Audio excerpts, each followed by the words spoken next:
My wife said, "If you don't trust me working late night with my boss every day, maybe we shouldn't be together." I replied, "You're absolutely right." Then I accepted the job transfer to New York I'd been declining for her. When she texted, "What are you doing this weekend?" I sent a selfie from John F. Kennedy International Airport.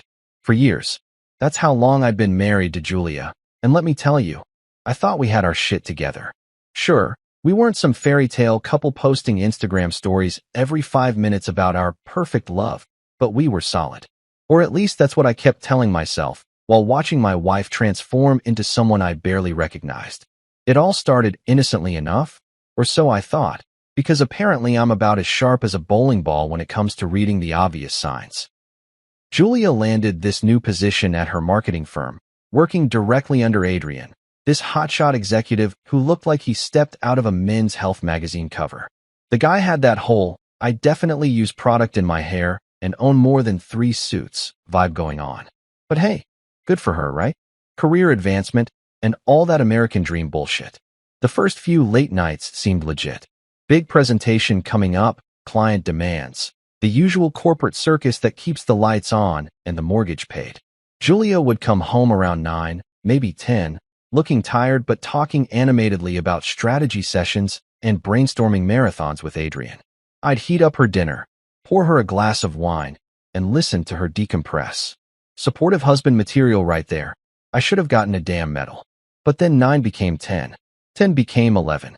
11 became, "Don't wait up. Honey, we're really in the zone here."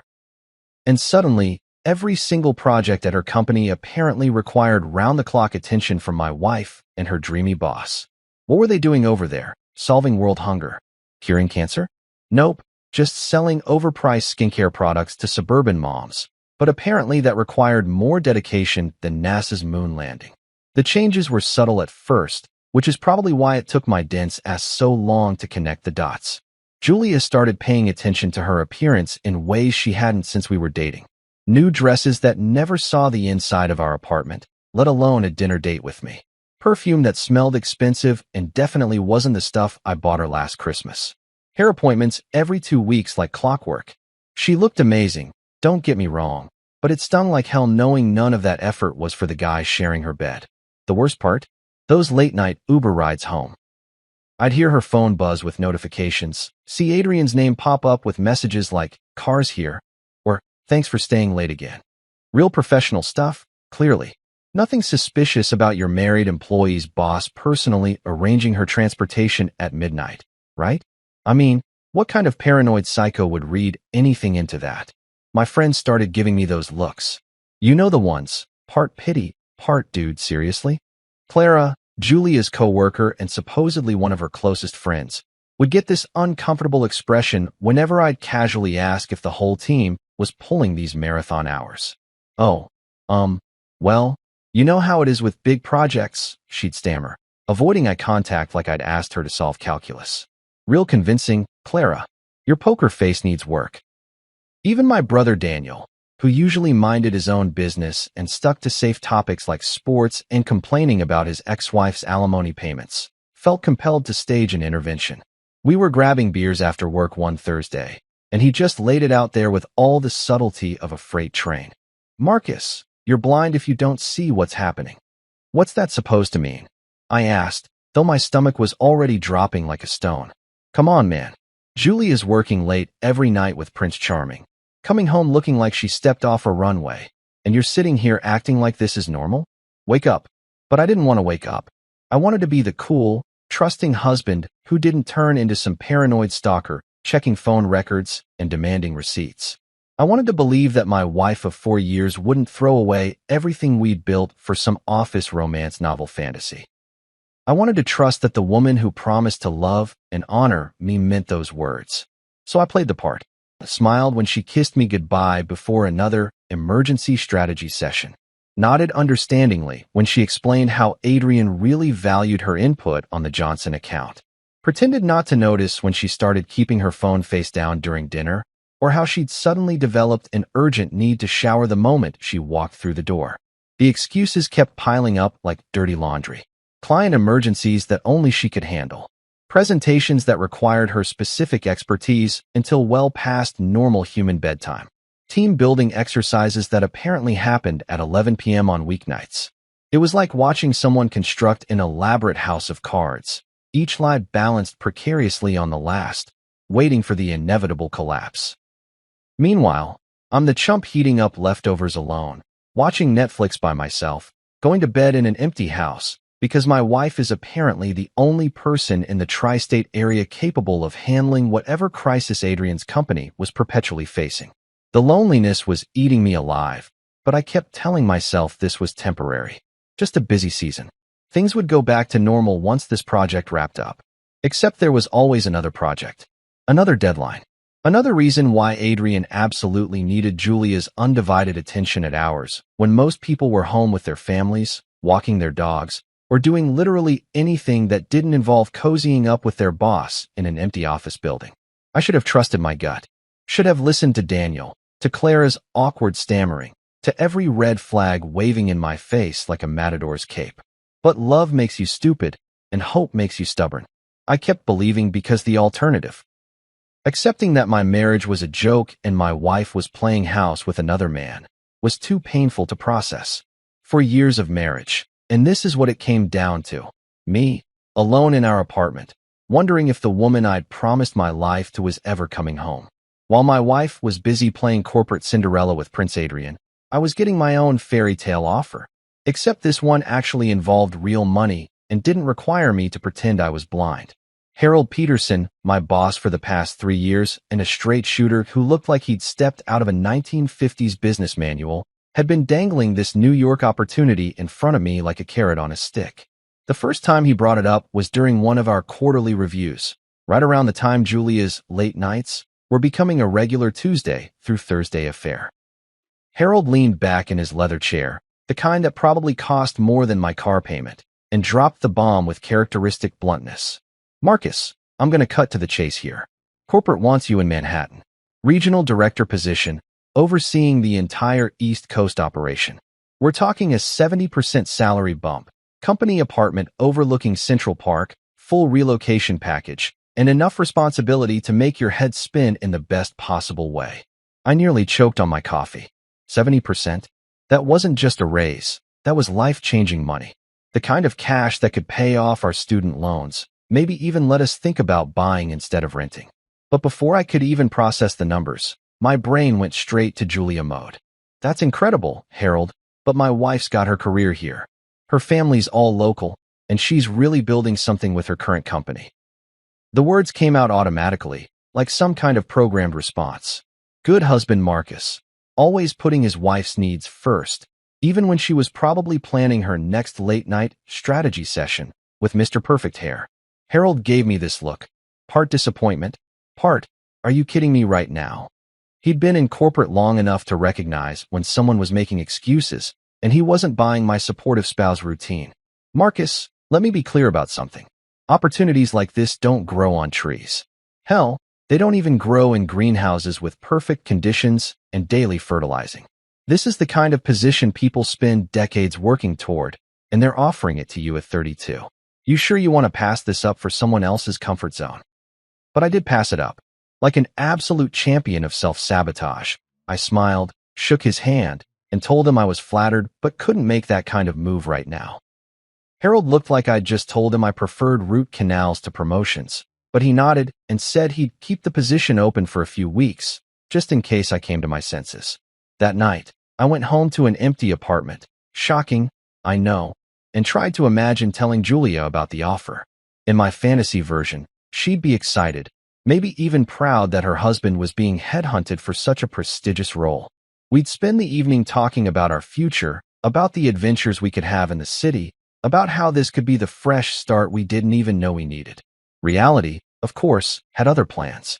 Julia strolled in at 11:47 p.m. looking like she'd been styled by a team of professionals, smelling like expensive perfume and somebody else's cologne. When I mentioned the New York opportunity, carefully, like I was defusing a bomb, she barely looked up from her phone. That's nice, honey, but you know I can't just abandon everything I've built here. My career is finally taking off, and Adrian says I have real potential for advancement. Plus, Mom would literally have a heart attack if we moved that far away. Adrian says. Those two words were starting to make my eye twitch. When did my wife's boss become the oracle of career wisdom? When did his opinions start mattering more than her husband's once-in-a-lifetime opportunity? A month later, Harold approached me again. This time, he wasn't taking no for an answer quite so gracefully. Marcus, I'm going to be straight with you because I like you, and I'd hate to see you make a mistake you'll regret for the rest of your life. The company is restructuring. This New York position? It's not just a promotion anymore, it's a lifeboat. The regional offices are consolidating, which means your current role might not exist in 6 months. You can either take the golden parachute to Manhattan, or you can update your resume and hope someone else appreciates your talents as much as we do. The subtext was crystal clear. Take the job or start job hunting in a market that was about as friendly as a pack of hungry wolves. But even with that gun to my head, my first instinct was still to consider Julia's feelings. How could I uproot her life? How could I ask her to leave her blossoming career with Adrian? I mean, her marketing firm, just because my job was disappearing. I asked for another week to think it over. Harold agreed, but I could see the frustration in his eyes. He was offering me a chance to run with the big dogs, and I was acting like he'd asked me to relocate to Mars. That week was hell. Every night, Julia came home later and more distracted. Every morning, she left earlier and more dressed up. I felt like I was living with a beautiful stranger who occasionally shared my bed and split the utility bills. Meanwhile, Harold's offer sat on my mental desk like a blinking neon sign. Escape route available. Terms and conditions apply. I started doing the math. The salary bump would mean financial security I'd never experienced. The apartment in Manhattan was worth more in monthly rent than I currently made in 3 months. The career trajectory was the kind of thing that opens doors for decades. But every time I got excited about the possibilities, I'd picture Julia's face when I told her we were leaving. I'd imagine the fight, the tears, the accusations that I was being selfish and impulsive. So I turned it down a second time. Harold didn't even try to hide his disappointment. Marcus, I've been doing this for 25 years, and I've never seen someone work so hard to sabotage their own success. Whatever's holding you back here, I hope it's worth sacrificing your future for, because that's exactly what you're doing. His words stuck with me like a bad song you can't get out of your head. Every time Julia texted that she'd be late again, every time she came home smelling like someone else's life, I heard Harold's voice asking if it was worth it. Every time I ate dinner alone or went to bed in an empty house, I wondered if I was the biggest fool in the tri-state area. The third time Harold approached me, I could see he was done playing games. This was his final offer, and we both knew it. The question was whether I'd finally choose myself or keep waiting for approval that was never going to come. Friday evening, the end of another week of watching my marriage dissolve in real time while I sat on the sidelines like some kind of emotional benchwarmer. Julia was in our bedroom, preparing for what had become her weekly ritual, getting dolled up for another urgent project with Adrian. The sound of her hairdryer mixed with the notification pings from her phone created this perfect soundtrack of betrayal that I'd become way too familiar with. I was sitting on the couch, staring at my laptop screen where Harold's latest email sat open like a digital ultimatum. Final offer expires Monday morning. Need your decision by then. 3 months of turning down the opportunity of a lifetime because I was trying to be the supportive husband to a woman who couldn't even be bothered to lie convincingly anymore. The hairdryer shut off, and I could hear Julia moving around the bedroom with that focused energy she used to reserve for special occasions with me. Date nights, anniversaries, my birthday. Back when those things mattered to her more than whatever the hell she was doing with Prince Adrian every night after normal humans went home to their families. She emerged from the bedroom looking like she'd stepped off a magazine cover. Black dress that hugged her curves in all the right places. A dress I'd never seen before, naturally. Hairstyled in those loose waves that took her an hour to perfect. Makeup that could have been done by a professional. And that perfume, the expensive stuff that definitely wasn't in our bathroom cabinet. You look nice, I said, testing the waters. Hot date with Adrian again. She didn't even flinch. Just checked her reflection in the hallway mirror and adjusted her earrings like I'd asked about the weather. It's not a date, Marcus. It's work. Some of us take our careers seriously. That little dig hit exactly where she intended it to. Some of us take our careers seriously. like I was some slacker who'd been coasting through life while she climbed the corporate ladder one late-night meeting at a time. Actually, speaking of careers, I said, closing my laptop and standing up, I was thinking maybe we could grab dinner tonight. There's that new Italian place on 5th Street you mentioned wanting to try. We could talk about some changes coming up at my job. Julia's phone buzzed. Adrian's name lit up the screen with a text that probably said something earth-shattering like "Cars outside" or "Ready when you are." She glanced at it, then at me, and I watched her face cycle through emotions like she was running diagnostics. Marcus, Adrian needs me tonight. This Johnson account presentation is Monday, and if we don't nail this, it could cost the company the contract. I can't just abandon my responsibilities because you suddenly want to play house. Play house. That's what she called me, wanting to have dinner with my own wife. My marriage had officially become a game of house, and apparently, I was the only one still playing. Julia, you've been working late every single night for 3 months. Weekends too.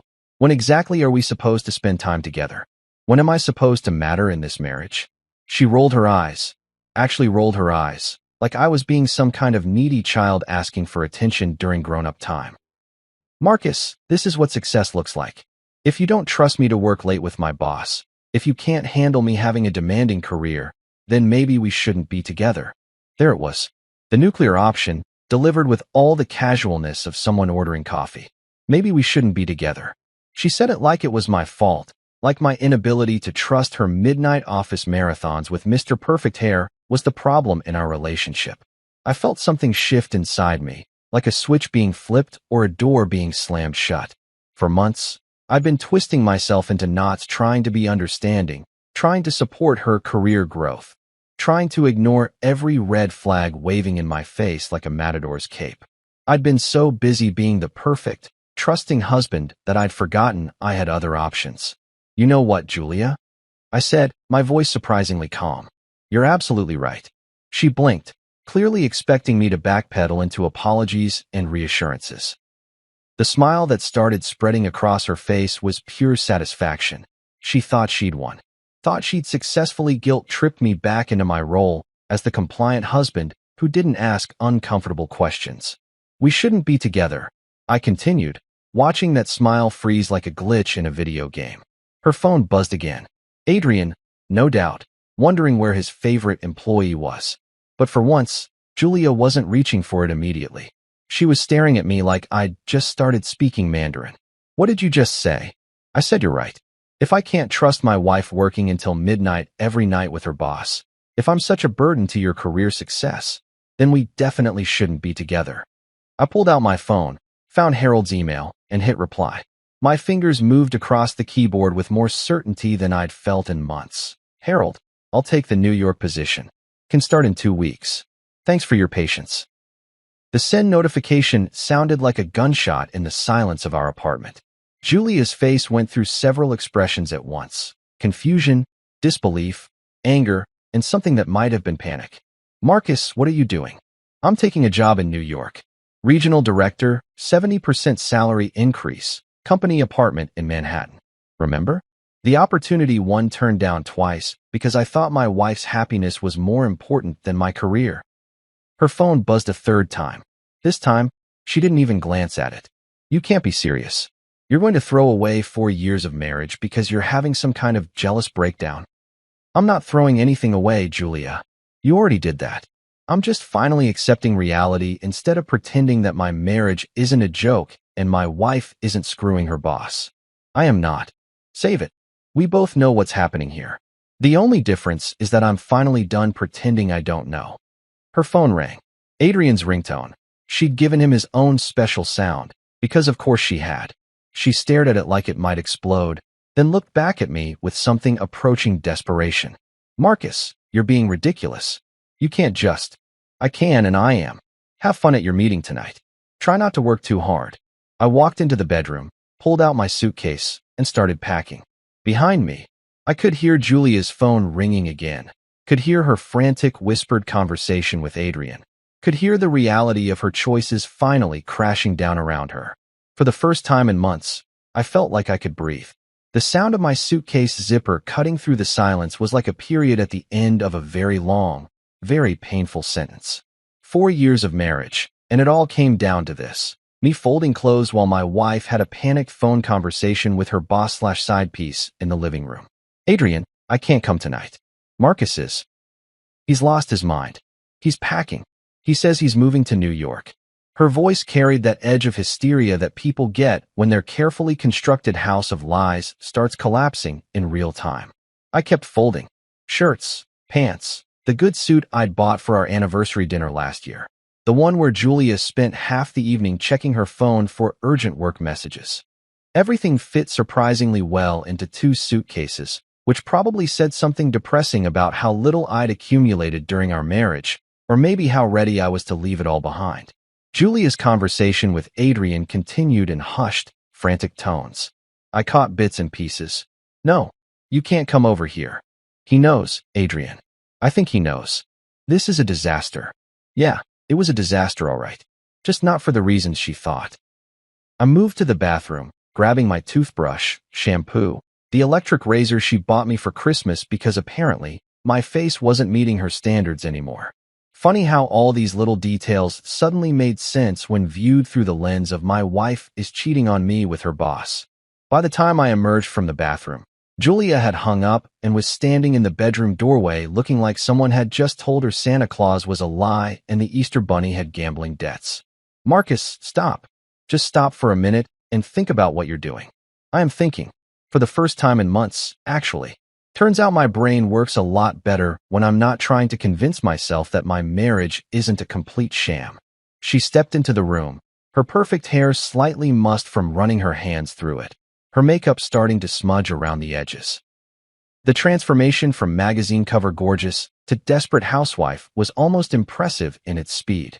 You can't just throw away 4 years like this. Over what? Some paranoid delusion that I'm cheating on you. Paranoid delusion? I laughed, and it came out harsher than I intended.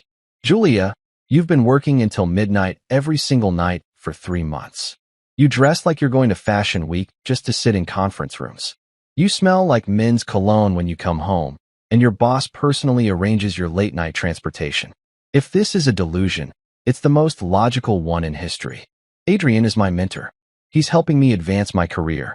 God, Marcus, why can't you just trust me? Trust. She wanted me to trust her while she was doing everything short of sending me a PowerPoint presentation titled, How I'm Cheating on My Husband for Dummies. Because trust goes both ways, Julia. And you haven't given me a single reason to trust you in months. Hell, you haven't even tried to be subtle about it. I zipped up the second suitcase and set it next to the first one. 2 bags. 4 years of marriage reduced to 2 pieces of luggage and a growing sense of relief that scared me with its intensity. Where are you even going to stay tonight? Hotel. Harold's arranging temporary housing until the company apartment is ready. Harold knew about this? Harold's been trying to save my career while you've been destroying my marriage. Yeah, he knew. Julia's phone buzzed again. Adrian, no doubt, wondering if the coast was clear for their regularly scheduled programming. She glanced at it, then back at me, and I watched the exact moment she realized she had to choose between dealing with her imploding marriage and keeping her boss happy. She chose her boss. Of course she did. I have to. Adrian's waiting, and this presentation really is important. Sure it is. Don't let me keep you from your very important work. She grabbed her purse, checked her reflection in the mirror one more time, and headed for the door. But she stopped at the threshold, turning back with what I assumed was supposed to be her final guilt trip. Marcus, I'll cut back on the late nights if it bothers you so much. We can work this out. You don't have to run away to New York. Run away. Like I was some scared kid fleeing the scene instead of a grown man making a strategic career move while escaping a toxic marriage. Julia, the only thing that bothers me is that you think I'm stupid enough to believe your lies. Have fun with Adrian tonight. Try to keep it professional. She left, actually walked out the door to go spend the evening with her boss while her husband packed up his life and prepared to move across the country. The symbolism was so perfect it almost hurt. I called a locksmith. 24-hour service, because apparently there's a market for people who need to change their locks on a Friday night.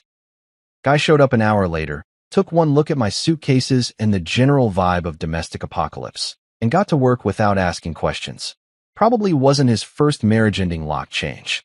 While he worked, I packed up Julia's stuff. not out of spite. Well, not entirely out of spite, but because the lease was in my name, and I wasn't interested in being her storage facility while she figured out her next move. Her clothes, her books, her collection of overpriced skincare products that apparently weren't working their magic on her conscience. Everything fit into boxes surprisingly easily. For years of shared life, and her stuff barely filled 6 cardboard containers. Made me wonder if she'd been mentally checked out of this marriage longer than I realized. My phone started buzzing around 11 p.m. Text after text from Julia, each one more desperate than the last. Marcus, this is insane. You can't just change the locks. I'm your wife. You can't kick me out of my own home. You're having a breakdown. You need help. I'll quit my job if that's what you want. Adrian means nothing to me. It's just work. Please don't throw away our marriage over a misunderstanding. You're scaring me. This isn't like you. That last one made me laugh. This isn't like you. She was right. The old Marcus would have been a doormat, would have apologized for being suspicious, would have convinced himself that midnight strategy sessions with dreamy bosses were totally normal in the modern workplace. But the old Marcus was an idiot who nearly flushed his career down the toilet for a woman who couldn't even be bothered to lie convincingly about her affair. The new Marcus was done being an idiot. Saturday morning hit me like a freight train made of regret and Red Bull. I'd spent the night at a Holiday Inn that smelled like industrial carpet cleaner and broken dreams, surrounded by my hastily packed belongings and a growing pile of increasingly unhinged text messages from Julia. By 3 a.m., she'd progressed from denial to bargaining to what I could only describe as creative fiction about her relationship with Adrian. I was sitting in the hotel's lobby, nursing what had to be the world's most depressing continental breakfast coffee, when my phone rang. Noah's name popped up on the screen, and I almost didn't answer. Noah was one of those friends who somehow always knew when your life was imploding. Usually because he had connections everywhere and a talent for being in the right place at the right time to witness maximum drama. Marcus, dude, please tell me you're sitting down for this. I'm eating stale bagels in a hotel lobby at 8 in the morning. Trust me, I'm prepared for bad news. Okay, so you know my cousin Jake works at Julia's firm, right? He's in accounting, keeps to himself, but he goes to the same gym as some of the marketing guys. I felt my stomach drop somewhere around my shoes. Noah, if you're about to tell me something I don't want to hear, you need to hear this, man. Jake was at the gym yesterday, doing his usual treadmill thing, when he overhears Adrian bragging to some other douchebag about his late-night partner. And get this, he's not even trying to be subtle about it. He's talking about hotel receipts, talking about how gullible some husbands are, talking about. Stop. I set down my coffee cup before I threw it across the lobby. Just stop for a second. But Noah was on a roll, and apparently, he'd been saving this information like ammunition for exactly this moment. Marcus, there's more. Jake started paying attention after that, and these guys have been talking about you. About you specifically. Adrian's been calling you the clueless husband in group chats. There are screenshots, man. Screenshots of him mocking you for being too trusting. The hotel lobby started spinning slightly. All those nights I'd convinced myself I was being paranoid, that I was the problem, that I needed to trust my wife more. Turns out I was the punchline of some corporate asshole's joke. The faithful husband who heated up dinner while his wife was getting her back blown out by her boss. Send them to me. Marcus, send me the screenshots, Noah. 10 minutes later, my phone lit up with a series of images that felt like getting punched in the soul. Group chat messages between Adrian and what looked like half the marketing department, complete with laughing crying emojis and commentary that made my skin crawl. Another late night with a married one faced with tears of joy. Does her husband actually believe the overtime story? Guy's either the most trusting man alive or the dumbest. Either way, works for me, man shrugging. Hotel receipts are tax deductible if it's for client meetings, right? Winking face. Poor bastard probably thinks she's employee of the month material. There were dozens of messages spanning weeks. Detailed jokes about my marriage, speculation about how long it would take me to figure it out, even a betting pool on whether I'd ever grow a spine and leave her. Adrian had turned my personal life into office entertainment, and apparently, everyone was having a blast watching the show. The worst part? Julia wasn't just a passive participant in this humiliation. There were screenshots of her messages too, complaining about having to keep up appearances at home, joking about how I was getting suspicious, but was too nice to actually do anything about it. Marcus is asking questions about why I'm working so late. Might need to dial it back for a week or two. He wanted to go to dinner tonight, face with rolling eyes, had to pretend I cared about his day for 20 minutes before I could leave. Adrian says the Johnson account excuse is getting old. Need new material for why I can't be home before midnight. My wife, the woman I'd been married to for 4 years, the woman I'd turned down life-changing career opportunities for, had been treating our marriage like an inconvenient obstacle to her extracurricular activities. I wasn't even a person to her anymore. I was just Marcus, the annoying husband who asked too many questions and wanted too much attention. I forwarded all the screenshots to Julia with a single word, interesting. Then I turned off my phone and sat in that lobby for 2 hours, watching families check out with their luggage and their weekend plans, wondering how the hell I'd become such a joke. 4 years of marriage, and I'd been living in a sitcom where I was the bumbling husband who didn't know his wife was screwing around. Except it wasn't funny, and I was the only one who didn't know the punchline. When I finally turned my phone back on, I had 17 missed calls from Julia and about 30 text messages that started apologetic and rapidly devolved into full-scale panic. Where did you get those messages? You're taking them out of context. Adrian was just joking around. You know how guys talk. Those messages don't mean anything. You can't trust Jake. He's always been jealous of Adrian. This is invasion of privacy. You had no right to get those screenshots. I never said anything bad about you. Those messages are fake. Marcus, call me back. I'm coming to the hotel. Which hotel are you at? You can't just ignore me. I'm your wife. Adrian is nothing to me. It was just a mistake. Please don't leave me over some stupid office gossip. I love you. Doesn't that mean anything? Fine. Ignore me. But you're destroying our marriage over lies. I can't believe you're choosing strangers over your own wife. You're having a mental breakdown and you need help. This is emotional abuse. You're punishing me for having a career. The progression from panic to anger to desperation to blame was almost impressive.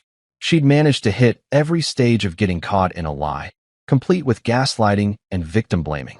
Classic cheater's playbook, executed with the precision of someone who'd probably been practicing these responses in case this day ever came. I deleted all the messages without responding. Let her panic. Let her wonder. Let her experience even a fraction of the uncertainty and confusion she'd been putting me through for months. My phone rang again. Julia's ringtone, the one I'd thought was cute when we were dating, now sounded like nails on a chalkboard. I sent it straight to voicemail and started packing my stuff. I had a flight to New York tomorrow, and I wasn't about to miss it for any more of Julia's creative explanations about why betraying your spouse was actually a sign of career ambition. Some bridges deserve to be burned. Sunday morning, the day of my flight to New York, I was finishing up my last-minute packing when the sound of aggressive door pounding shattered the peaceful silence of my hotel room. Not knocking, pounding. The kind of rhythmic hammering that suggested someone was either having a medical emergency or was about to star in their own episode of When Wives Attack. I already knew who it was before I opened the door. What I didn't expect was the full delegation. Julia stood front and center looking like she hadn't slept in 3 days, flanked by her mother Linda, a woman who'd never met a boundary she couldn't cross, and her sister Brooke, who had apparently been recruited as backup moral support for this little intervention. Marcus Anthony Coleman, Linda announced, using my full name like I was 10 years old and had been caught stealing cookies. We need to talk. Right now. They pushed past me into the hotel room without waiting for an invitation, which was pretty much standard operating procedure for Linda. The woman had all the subtlety of a bulldozer wearing lipstick and had never encountered a family crisis she couldn't make worse by getting involved. Nice to see you too, Linda. Brooke. I closed the door and turned to face what was clearly going to be an ambush disguised as a concerned family meeting. Julia looked terrible, which gave me a weird sense of satisfaction I probably shouldn't admit to. Her hair was unwashed, her makeup was smudged, and she was wearing the same clothes from Friday night, which meant she'd probably been camped out at her mother's place having a 36-hour meltdown about how her perfect little side piece situation had exploded in her face. Marcus, Brooke started, using her therapist voice. She was getting her master's in psychology, which apparently made her the family expert on everyone else's mental health. Julia told us you're having some kind of breakdown. Quitting your life and running away to New York isn't a normal response to marital stress. Marital stress. I almost laughed. Is that what we're calling it? Linda jumped in before I could elaborate. Young man, Julia explained everything. She's been working hard to advance her career, and instead of supporting her like a good husband should, you've been spying on her and making wild accusations. Now you're abandoning your marriage over some paranoid fantasy. Paranoid fantasy? I pulled out my phone, found the screenshots Noah had sent me, and held it up. Would you like to see the group chat where Julia's boss calls me the clueless husband while bragging about hotel receipts with my wife? The room went dead silent. Linda's mouth actually dropped open, which was the first time in 20 years I'd seen her speechless. Brooke looked like someone had just explained that everything she thought she knew about physics was wrong. Julia, meanwhile, went through about 15 different facial expressions in the span of 3 seconds before settling on righteous indignation. Those messages are taken out of context. Adrian was just what, Julia? Just joking around about screwing another man's wife? Just having a laugh about how gullible I am while you two were playing house on company time? I scrolled through the screenshots, reading aloud some of the choicest quotes. Linda's face got paler with each message, and Brooke kept glancing between me and Julia like she was watching a tennis match where someone was about to get beheaded. Poor bastard probably thinks she's employee of the month material, I read. Guy's either the most trusting man alive or the dumbest. Either way, works for me. Real professional relationship you've got there, Julia. Marcus, stop, Brooke said quietly. This is what, Brooke? Hard to hear? Uncomfortable? Yeah.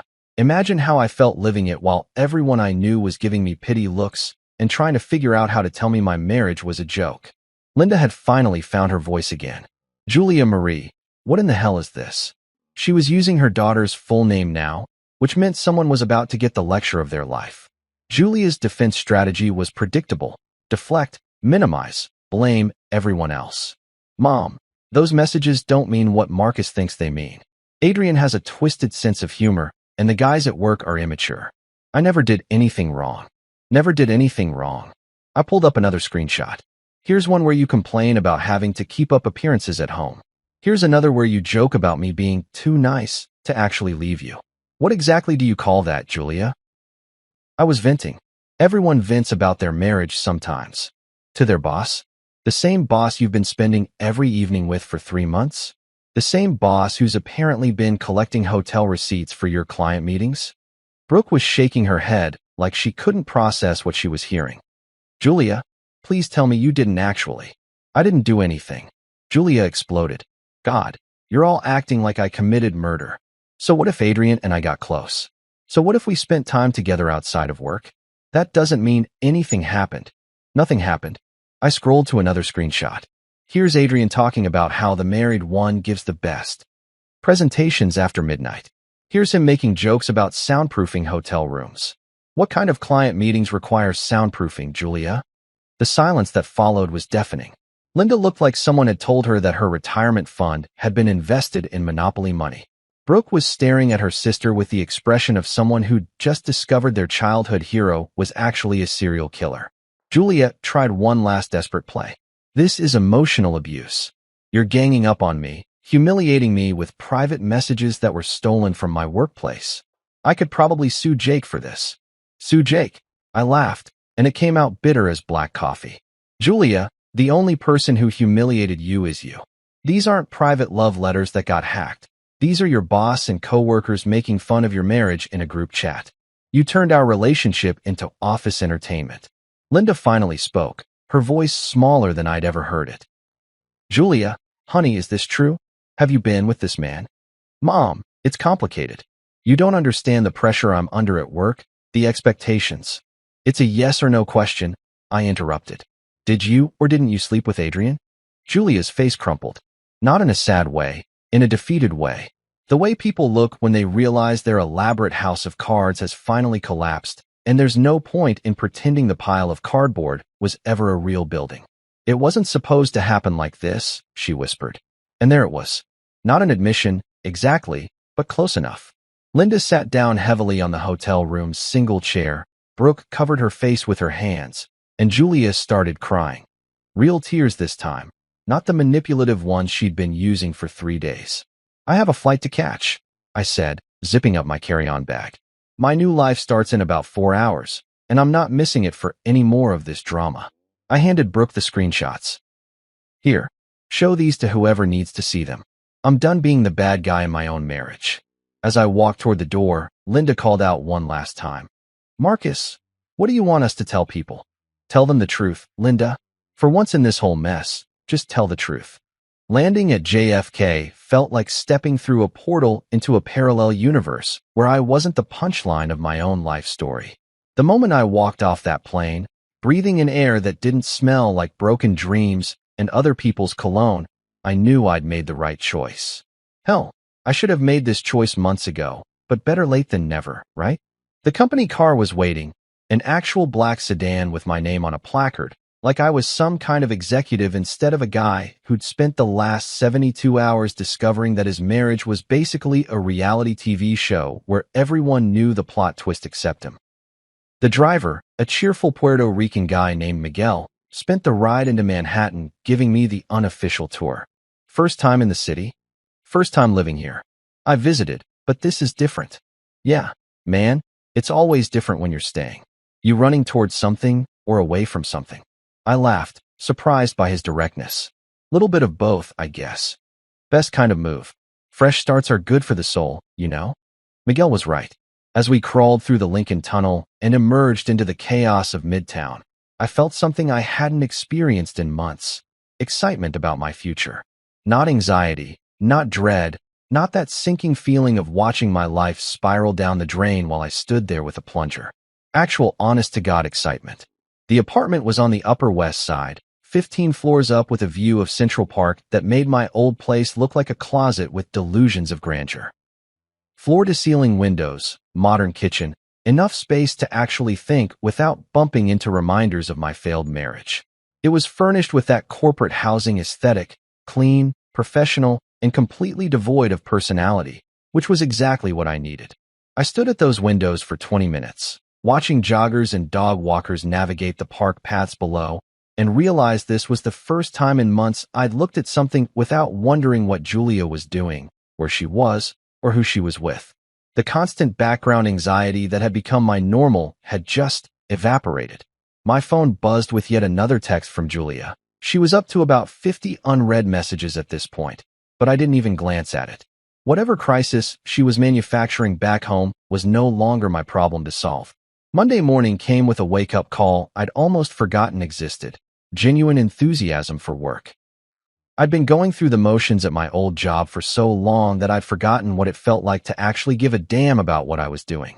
Harold had set up meetings with the entire regional team, and walking into that conference room felt like stepping into the major leagues. The team was sharp, motivated, and refreshingly drama-free.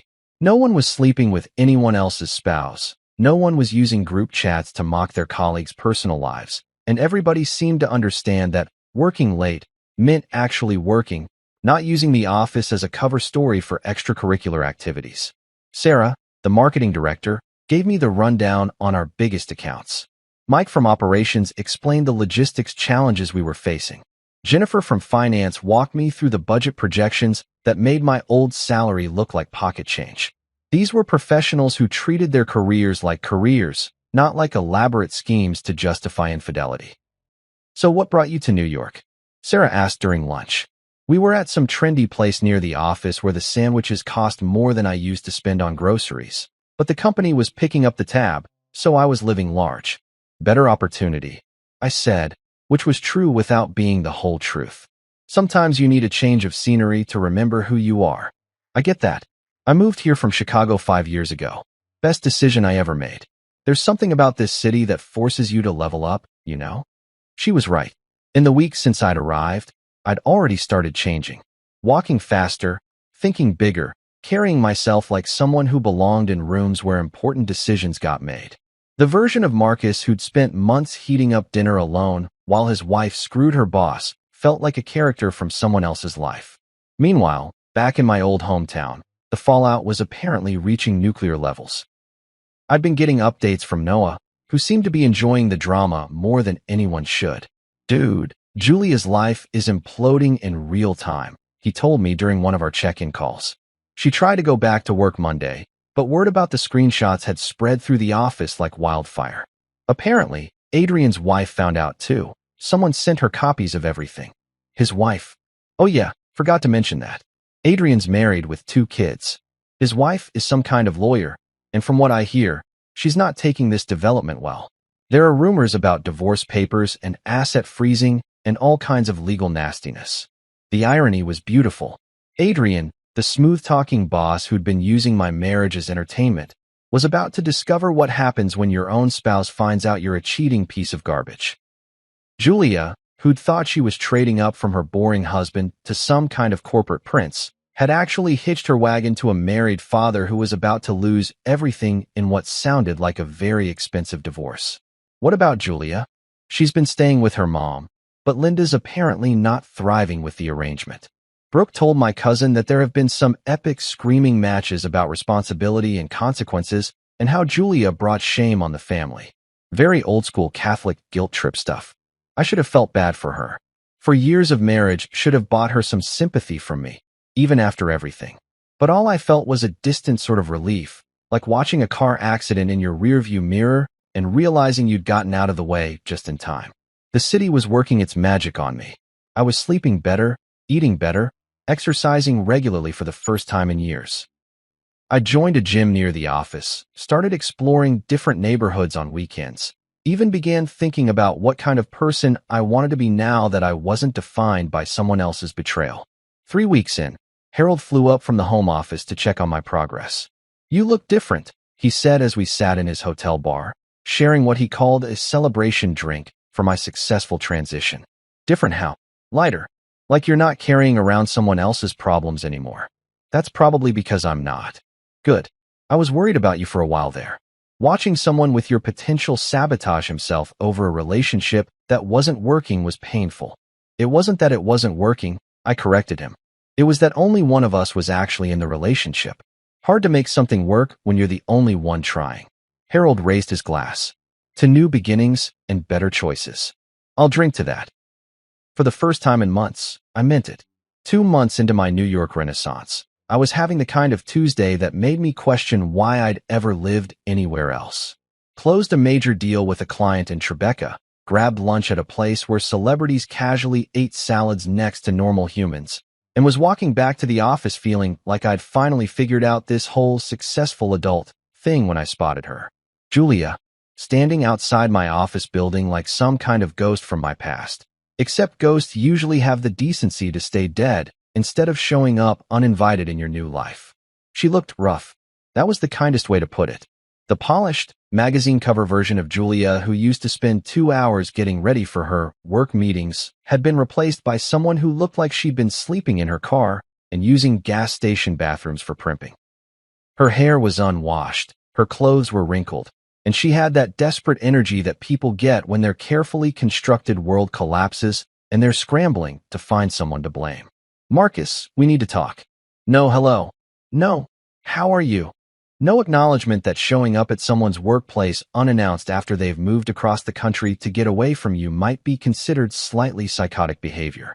Just straight to the demands, because apparently 4 years of marriage hadn't taught her anything about basic human courtesy. "Julia, what the hell are you doing here?" "I flew up this morning. We need to talk about us, about our marriage, about what we're throwing away." "Us? Our marriage? What we're throwing away?" The audacity was almost impressive.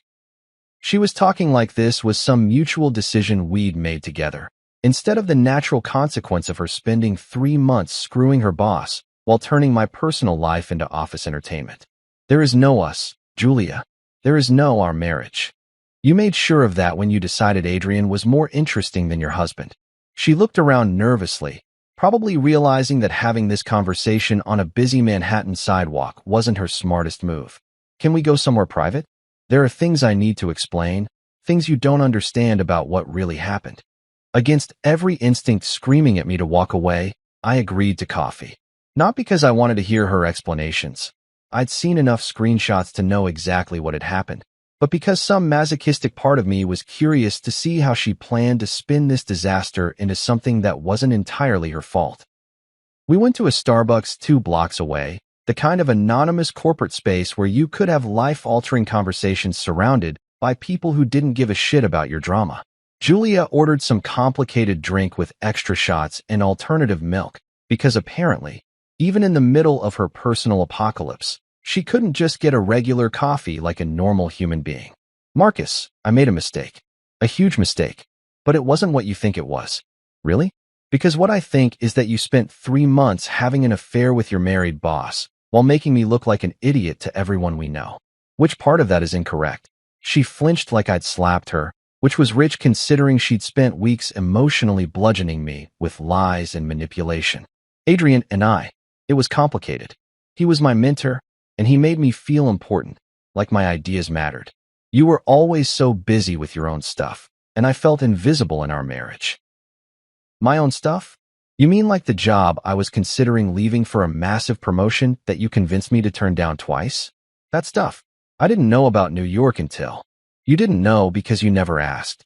You were too busy planning your next late-night strategy session to give a damn about my career or my life or anything that didn't revolve around you and Adrian's twisted little office romance. She started crying then, the kind of calculated tears that she'd always used when she wanted to end an argument without actually addressing the issues. Manipulation disguised as vulnerability, emotional blackmail wrapped up in victim cosplay. I thought you'd always forgive me, she whispered. I thought you were too passive to ever actually leave. I took you for granted, and I know that was wrong. But people make mistakes, Marcus. For years of marriage has to count for something. There it was. The truth she'd been dancing around for 2 months. She'd been counting on my passivity, banking on the fact that I'd be too weak or too loyal or too stupid to call her on her bullshit. I'd been her safety net while she explored other options, the reliable backup plan she could return to when her exciting affair inevitably imploded. You're right, Julia. People do make mistakes. But what you did wasn't a mistake, it was a choice. You chose Adrian over me, every single night for 3 months. You chose to lie to me, to humiliate me, to treat our marriage like an inconvenience you had to work around. But I choose you now. I'm here, aren't I? I'm trying to fix this. You're here because Adrian dumped you when his wife found out, and his life started falling apart. You're here because your backup plan moved to New York and you're scrambling to find someone to pay your bills and stroke your ego. This isn't about choosing me. This is about damage control. She was full-on sobbing now, attracting stares from other customers who were probably wondering if they should call security or just enjoy the free entertainment. But I felt nothing. No sympathy, no urge to comfort her, no residual love trying to convince me to give her another chance. What if I'm pregnant? She blurted out, playing what she clearly thought was her trump card. I laughed. Actually laughed out loud in the middle of Starbucks while my soon-to-be ex-wife claimed to be carrying my child. The absurdity was too much to handle with any kind of dignity. Julia, we haven't had sex in 2 months. And before that, it was maybe once every few weeks when you weren't too tired from your work commitments. If you're pregnant, congratulations. It's either the second coming of Christ or Adrian's problem. Her face crumpled, and I realized she'd just admitted to lying about something that could have changed my entire life. Even in her desperation, she couldn't resist trying to manipulate me with fake emergencies and manufactured crises. I needed you to care. I needed you to fight for me. I did care, Julia. For 4 years, I cared more about your happiness than my own success, more about your comfort than my own career, more about saving our marriage than saving my dignity. I cared right up until the moment I realized you'd never cared about me at all.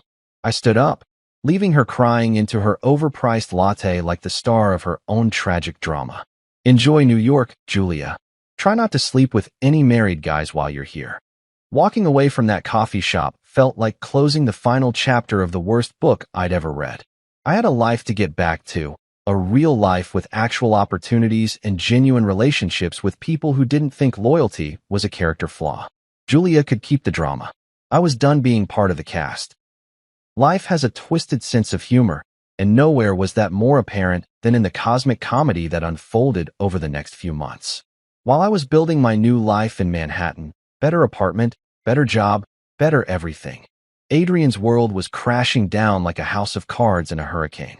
And honestly, I had front row seats to the most satisfying shit show I'd ever witnessed. The first sign that karma was sharpening her claws came about 3 weeks after Julia's pathetic coffee shop ambush. I was at a networking event in Midtown, the kind of corporate mixer where people in expensive suits drink overpriced wine and pretend to care about each other's quarterly projections. I was actually enjoying myself. Shocking, I know, when I heard a familiar voice behind me. Marcus Coleman? Jesus, what are the odds? I turned around to find myself face to face with Tony Ricci, a guy I'd known back in college who'd somehow become a hotshot marketing executive. We'd kept in loose touch over the years, the kind of LinkedIn connection that exists purely for professional networking and the occasional happy birthday message. Tony, what brings you to the big city? Just transferred here from Chicago. Got offered a position I couldn't refuse. He grinned and took a sip of his wine. Actually, funny story, I'm working for the same company your ex-wife does. Well, did. It's a small world, right? My blood went cold. Did? Oh man, you don't know? Julia got canned about 2 weeks ago. Whole thing was a disaster. Apparently, she was having an affair with some executive, and when his wife found out, she went nuclear. Hired a private investigator, got evidence of company resources being used for personal activities. Hotel rooms charged to corporate accounts, that kind of thing. The wine in my glass suddenly tasted like victory with hints of cosmic justice. The guy, Adrian something, got transferred here to New York, but his reputation followed him like a bad smell. Word travels fast in this industry, and apparently, everyone knows he's the boss who sleeps with his employees. Not exactly the kind of guy you want leading your team, you know? I nearly choked on my drink. Adrian's here? In New York? Yeah, started about a month ago. Poor bastard thought a change of scenery would help, but turns out you can't outrun your own stupidity. His wife cleaned him out in the divorce, took the house, the kids, half his 401k, and enough alimony to fund a small country. Guy went from corner office to studio apartment real quick. The universe was apparently running a special on poetic justice, and Adrian was getting the full package deal. Over the next few weeks, I started hearing Adrian's name pop up in the most delightful contexts. New York's marketing scene was smaller then. People realized, and Adrian's reputation had preceded him like a warning label on toxic waste. At industry mixers, people would literally turn away when he approached. At business lunches, conversations would die when he walked by. The man had become a professional pariah, and he'd earned every bit of it. The best part? He was working for a mid-tier agency now, nothing like the prestigious firm he'd left behind. His new position was basically a lateral move disguised as a demotion, and from what I heard through the grapevine, his new colleagues treated him like he had a contagious disease. Nobody wanted to be associated with the guy who destroyed his marriage and career for some employee's wife. Melissa, Adrian's ex-wife, had gone full scorched earth during their divorce proceedings. She'd not only taken him to the cleaners financially, but had also made sure everyone in their social circle knew exactly why their marriage had ended. Screenshots of his group chat messages had somehow found their way to school parent groups, country club committees, and professional associations. The man couldn't grab coffee without running into someone who knew he was a cheating douchebag. But the real cherry on top of this karma sundae came at a charity auction in Soho about 4 months after my coffee encounter with Julia. I was there representing my company, bidding on some art for the office and generally enjoying the kind of high-end networking event that came with my new position. The crowd was the usual mix of corporate executives, tech entrepreneurs, and people who had more money than sense. I was examining a sculpture that probably cost more than my old annual salary when I felt someone approach from behind. I turned around, and there he was, Adrian Martinez, looking like someone had put him through a blender set to life lessons. Gone was the polished executive who'd once bragged about hotel receipts in group chats. This version of Adrian looked tired, desperate, and about 10 years older than his actual age. His suit was nice, but not expensive. His confidence was nowhere to be found, and he had that defeated posture that comes with being professionally and personally destroyed. "Marcus," he said, and I could hear the forced casualness in his voice. "I didn't expect to see you here. Adrian, how's New York treating you?" His smile was about as convincing as a $3 bill. "Can't complain. New city, new opportunities, you know how it is." "Oh, I know exactly how it is. Fresh starts are amazing when you actually deserve them." He flinched, and I realized he knew that I knew everything. The screenshots, the group chats, the hotel receipts. the whole sordid mess that had turned his life into a cautionary tale about workplace affairs. Look, Marcus, about what happened back home. What about it? I think there were some misunderstandings, some things that got blown out of proportion. Maybe we could grab a drink sometime, clear the air? The audacity was breathtaking. This guy had spent months mocking me in group chats, bragging about screwing my wife, and turning my marriage into office entertainment, and now he wanted to grab drinks and clear the air like we were old buddies who'd had some minor disagreement about sports teams. You know what, Adrian? I think the air is pretty clear already. Crystal clear, actually. Come on, man. We're both professionals. No reason we can't bury the hatchet and move forward. I looked at him, really looked at him, and saw exactly what he was. A middle-aged man who destroyed his own life for a few months of excitement and was now desperately trying to convince himself that his catastrophic choices were somehow everyone else's fault. You're right, I said. There's no reason we can't move forward. The difference is, I already have. You buried yourself, Adrian. I don't need to bury anything. His face went pale, and I could see the exact moment he realized that I wasn't going to help him rehabilitate his image or pretend his actions hadn't destroyed multiple lives. I walked away, leaving him standing there with his fake smile and his desperate networking attempts. Watching Adrian's fall hadn't been the goal. It had just been a pleasant side effect of choosing myself over a toxic situation. Sometimes the best revenge is just living well while your enemies destroy themselves. 6 months into my New York chapter, I was living the kind of life that people write motivational Instagram posts about. Corner office with a view of the Hudson, bank account that didn't give me anxiety attacks, and a social calendar that didn't revolve around wondering where my spouse was spending the night. But the real victory wasn't the professional success or the financial security. It was waking up every morning without that knot of dread in my stomach that had been my constant companion during the final months of my marriage. The updates from my old life came through Noah, who'd apparently appointed himself as my personal war correspondent for the ongoing disaster that was Julia's existence. And let me tell you, the reports were more entertaining than anything Netflix had to offer. Dude, you're not going to believe this latest development, Noah said during one of our weekly check-ins. Julia's dating her personal trainer now. Of course she is. Let me guess. He's got abs you could wash laundry on and the emotional intelligence of a golden retriever. Bingo. Guy's name is Chad, because of course it is, and he's exactly the kind of meathead who thinks protein powder is a food group. But here's the kicker. He's already cheating on her. The irony was so perfect it almost hurt. Julia, who destroyed her marriage by cheating with her boss, was now getting cheated on by a guy whose idea of intellectual conversation probably involved comparing pre-workout supplements. Karma wasn't just knocking on her door. It had kicked the door down and was redecorating the entire house. She caught him with some Instagram influencer who does those fitness videos in bikinis. Apparently, Julia walked into the gym unannounced and found them in a very non-professional training session. The meltdown was legendary, screaming, throwing weights, threatening to sue the gym for emotional trauma. They banned her for life. I should have felt some sympathy for her. For years of marriage should have earned her at least a moment of pity when her new relationship imploded the same way ours had. But all I felt was a distant sense of cosmic balance being restored. The financial karma was even better. Turns out, Julia's little tax evasion scheme, keeping her parents' address to claim benefits she wasn't entitled to, had finally caught up with her. The IRS doesn't have a sense of humor about fraud, even the small-scale variety, and they'd hit her with penalties and back taxes that wiped out what little savings she'd managed to accumulate. She had to move back in with Linda and Brooke, Noah continued. 3 grown women in a 2-bedroom apartment, and from what I hear, it's about as peaceful as a cage fight between rabid badgers. Linda's been giving her the guilt trip of the century about bringing shame on the family, and Brooke's been playing amateur therapist, trying to get Julia to acknowledge her destructive patterns.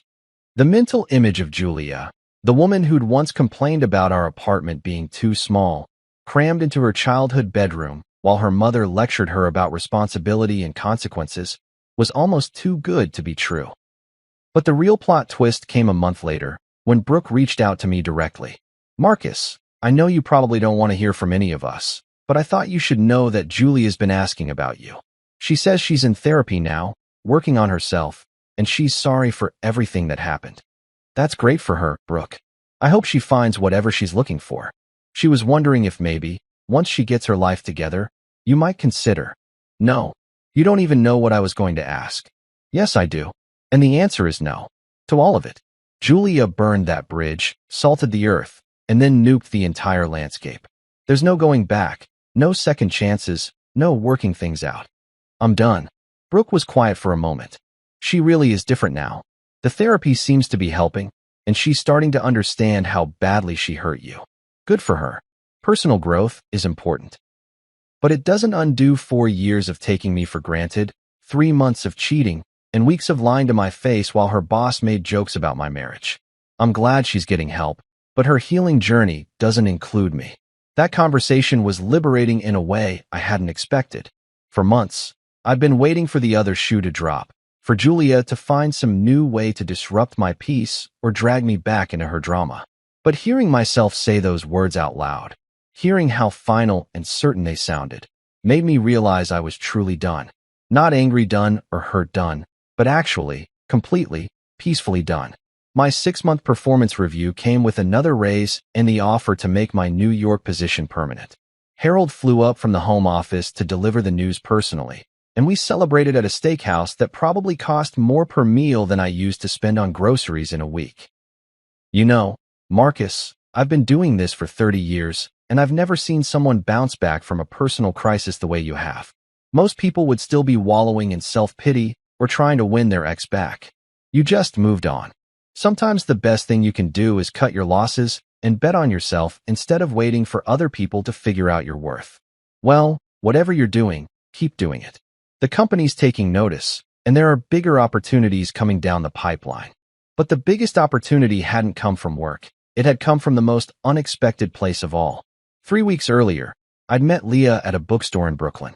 She was an editor at a small publishing house, had a laugh that made me forget my own name, and possessed the revolutionary quality of being exactly who she claimed to be.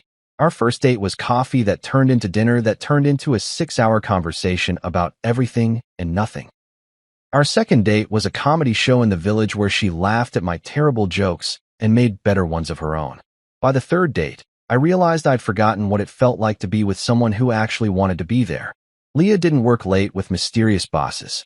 She didn't have secret group chats where she mocked my existence. She didn't treat our relationship like an inconvenience to be managed around her real priorities.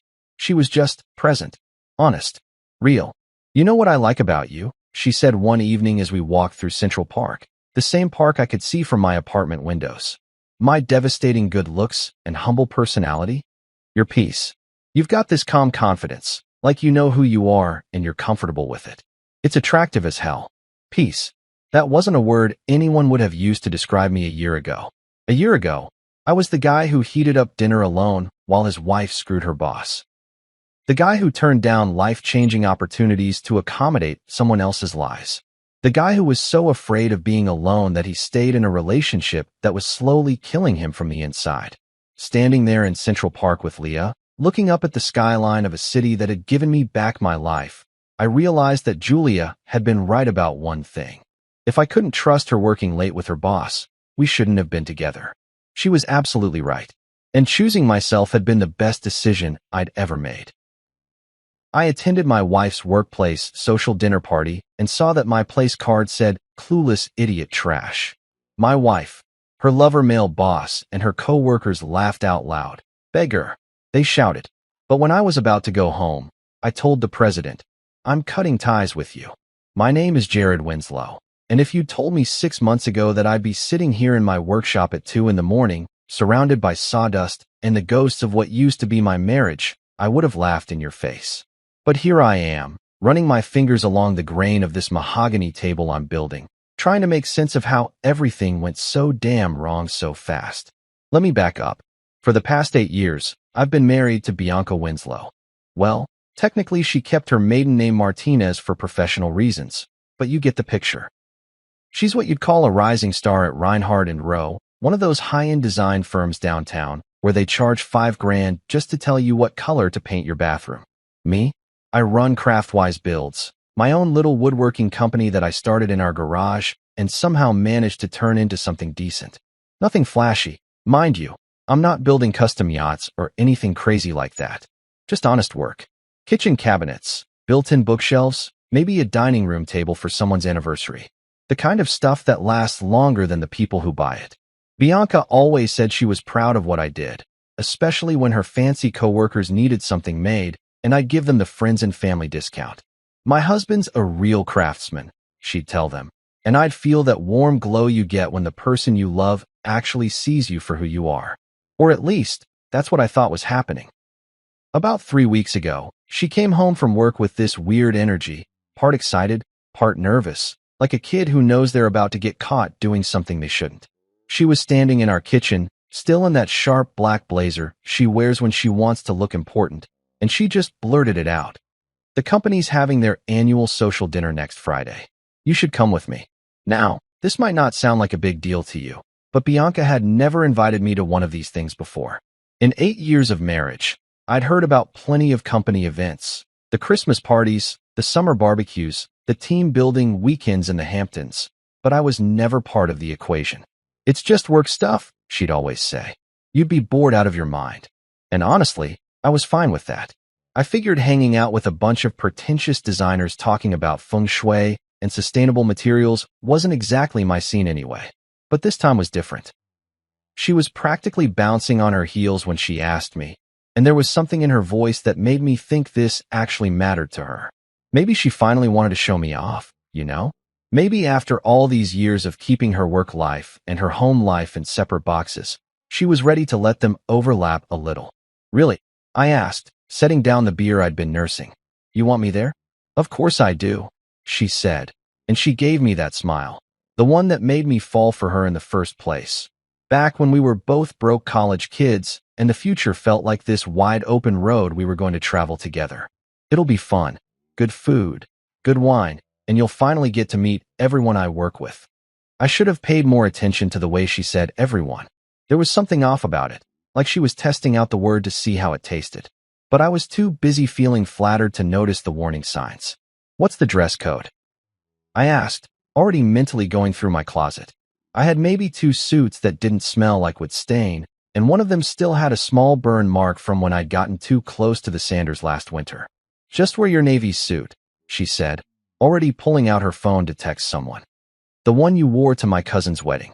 You looked really handsome in that. The way she said it, casual and distracted, made me feel like I was already an afterthought in her planning. But I pushed that feeling down. This was supposed to be a good thing, right? My wife wanted me by her side at an important work event. That had to mean something. Over the next week, I found myself actually looking forward to it. I got the suit dry cleaned, bought a new tie, nothing too flashy, just a simple dark blue that would blend in without making me look like I was trying too hard. I even watched a few YouTube videos about wine tasting, just in case the conversation went in that direction. I wanted to make a good impression, not just for me, but for Bianca. I knew how much her career meant to her, and if being a good husband meant schmoozing with her boss and pretending to care about the difference between eggshell and ivory paint, then that's what I was going to do. The night before the dinner, I was in the workshop putting the finishing touches on a jewelry box I'd been making for our anniversary. Just a small thing, walnut with cherry inlays, the kind of piece that takes forever to get right, but feels worth it when you finally do. Bianca came down to tell me she was going to bed, and she paused in the doorway like she wanted to say something else. You nervous about tomorrow? I asked, not looking up from the delicate work I was doing on the hinges. No, she said, but there was something in her voice that suggested otherwise. Are you? I set down my tools and turned to look at her. She was wearing that old Princeton t-shirt she'd had since college, and her hair was pulled back in a messy bun. And for a second, she looked exactly like the girl I'd married. Young and uncertain and beautiful in a way that had nothing to do with the expensive clothes and perfect makeup she wore to work. Should I be? I asked. She was quiet for a long moment, and I got the feeling she was having some kind of internal debate with herself.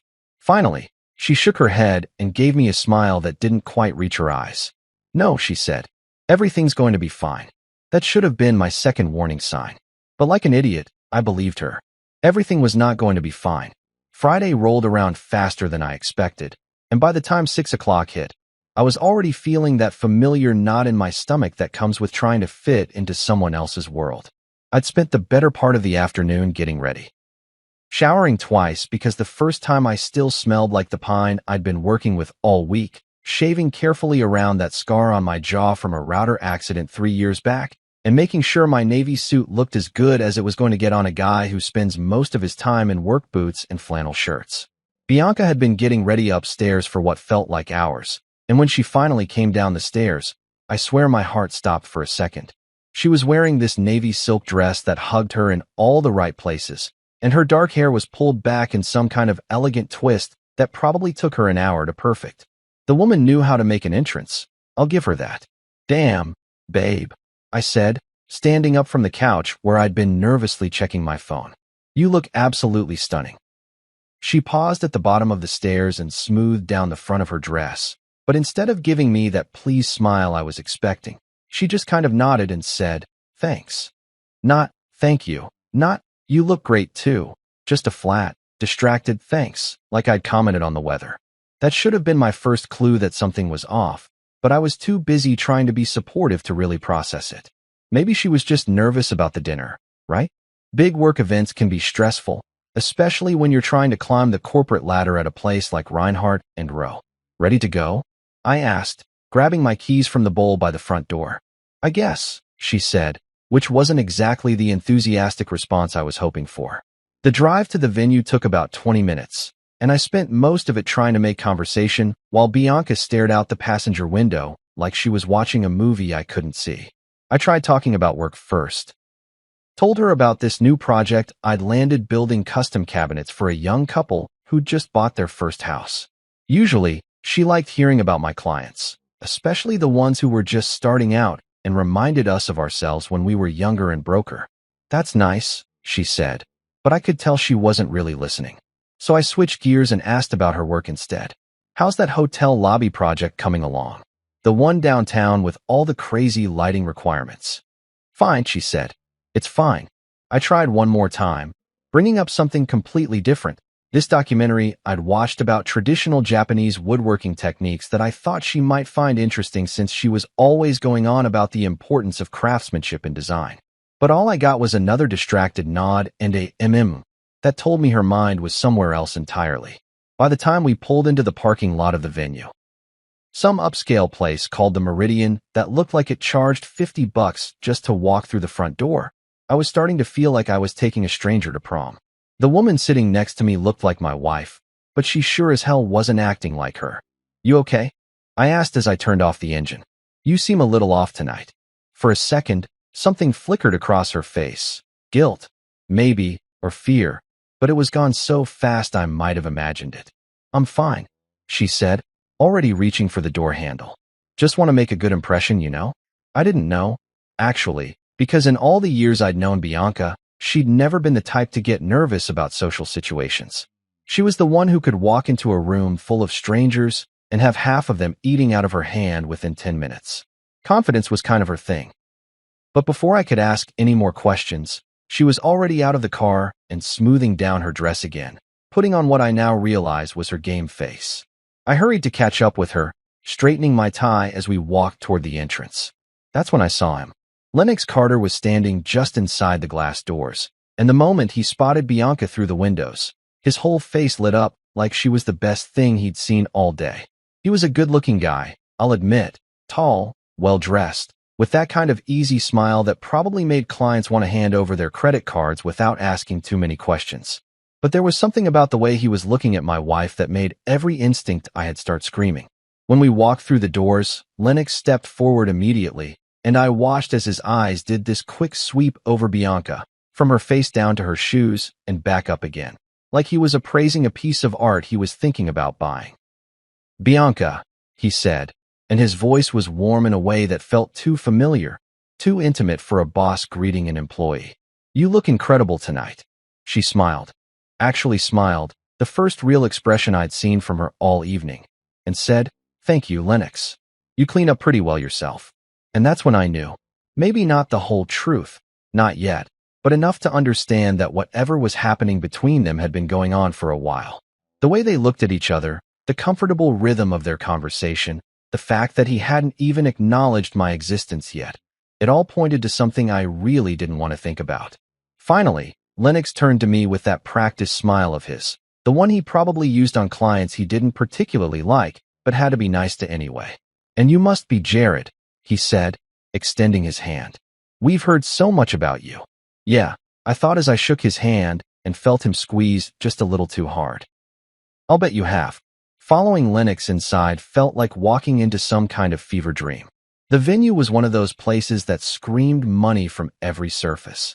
Crystal chandeliers hanging from a vaulted ceiling, marble floors so polished you could probably shave in their reflection, and walls lined with abstract art that probably cost more than I made in a year. Everything glittered under the warm lighting, and the sound of laughter and conversation echoed off the hard surfaces in a way that made me feel like I was walking into an echo chamber of privilege. I stuck close to Bianca as we moved through the crowd, but it was like watching her transform into someone I barely recognized. The distant, nervous woman from the car ride had vanished, replaced by this confident, social butterfly who seemed to know everyone and light up every conversation she joined. It was impressive, honestly, but also kind of unsettling. Like watching an actress slip into character right in front of your eyes. Her coworkers swarmed around her almost immediately, a mix of men and women in designer clothes who all had that particular look of people who spent too much money on things that were supposed to make them look effortless. They complimented her dress, her hair, her earrings, and she ate it up like she'd been starving for attention all week. Bianca, you look absolutely radiant tonight, gushed this redhead in a black cocktail dress who I vaguely remembered meeting at some company Christmas party years ago.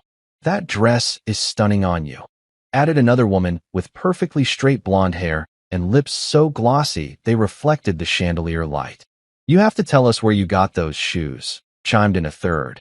And suddenly Bianca was the center of this little circle of admiration, basking in the attention like a cat in a sunbeam. And me? I might as well have been invisible. Not one of them acknowledged my presence. Not a single "nice to see you again, Jared," or "how's the woodworking business," or even just a polite nod in my direction. I stood there next to my wife like a piece of furniture she'd dragged along and forgotten about. At first, I tried to give them the benefit of the doubt. Maybe they were just excited to see Bianca and would include me in the conversation once the initial hellos were over. But as the minutes ticked by and the circle of admirers grew larger, it became pretty clear that I wasn't part of the equation. I was the plus one who didn't matter, the husband who was there to be seen but not heard. Bianca didn't seem to notice, or if she did, she didn't seem to care. She was in her element, talking shop about upcoming projects and industry trends, laughing at inside jokes I didn't understand, and generally acting like she belonged in this world of expensive taste and designer everything. Eventually, someone, I think it was Lennox, though I couldn't see him through the crowd, called for everyone to find their seats for dinner. The group started migrating toward a long table that had been set up in the center of the room, covered with a white tablecloth so crisp it looked like it had been starched and ironed that afternoon. Gold-rimmed plates caught the light from the chandeliers, and crystal glasses stood at attention like little soldiers waiting for orders. Each place setting had a small white card with elegant script writing, the kind of calligraphy that probably cost more per letter than most people spend on groceries. People were wandering around the table, looking for their names, chatting and laughing as they found their assigned spots. I followed Bianca around the table's perimeter, watching her scan the place cards with the focused intensity of someone taking a test. When she found hers, positioned about halfway down the table's length, she smiled and touched the card lightly with her fingertip. "Here I am," she said, then looked around for mine. "You should be right around here somewhere." I started checking the cards near hers, expecting to find my name on one of the neighboring spots. Jared Winslow, maybe, or Mr. Winslow if they were being formal. But as I moved from card to card, I wasn't seeing my name anywhere. Then I found it. The card was positioned directly across from Bianca's seat, and at first glance, I thought there had been some kind of mistake. The calligraphy was beautiful, just like all the others, but the words didn't make sense. I picked up the card and read it again, certain I was misunderstanding something.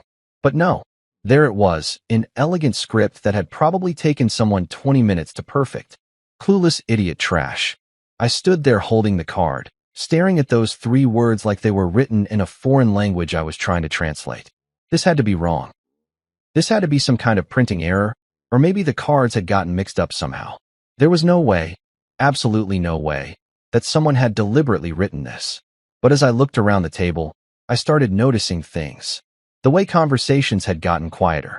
The way people were glancing in my direction and then quickly looking away.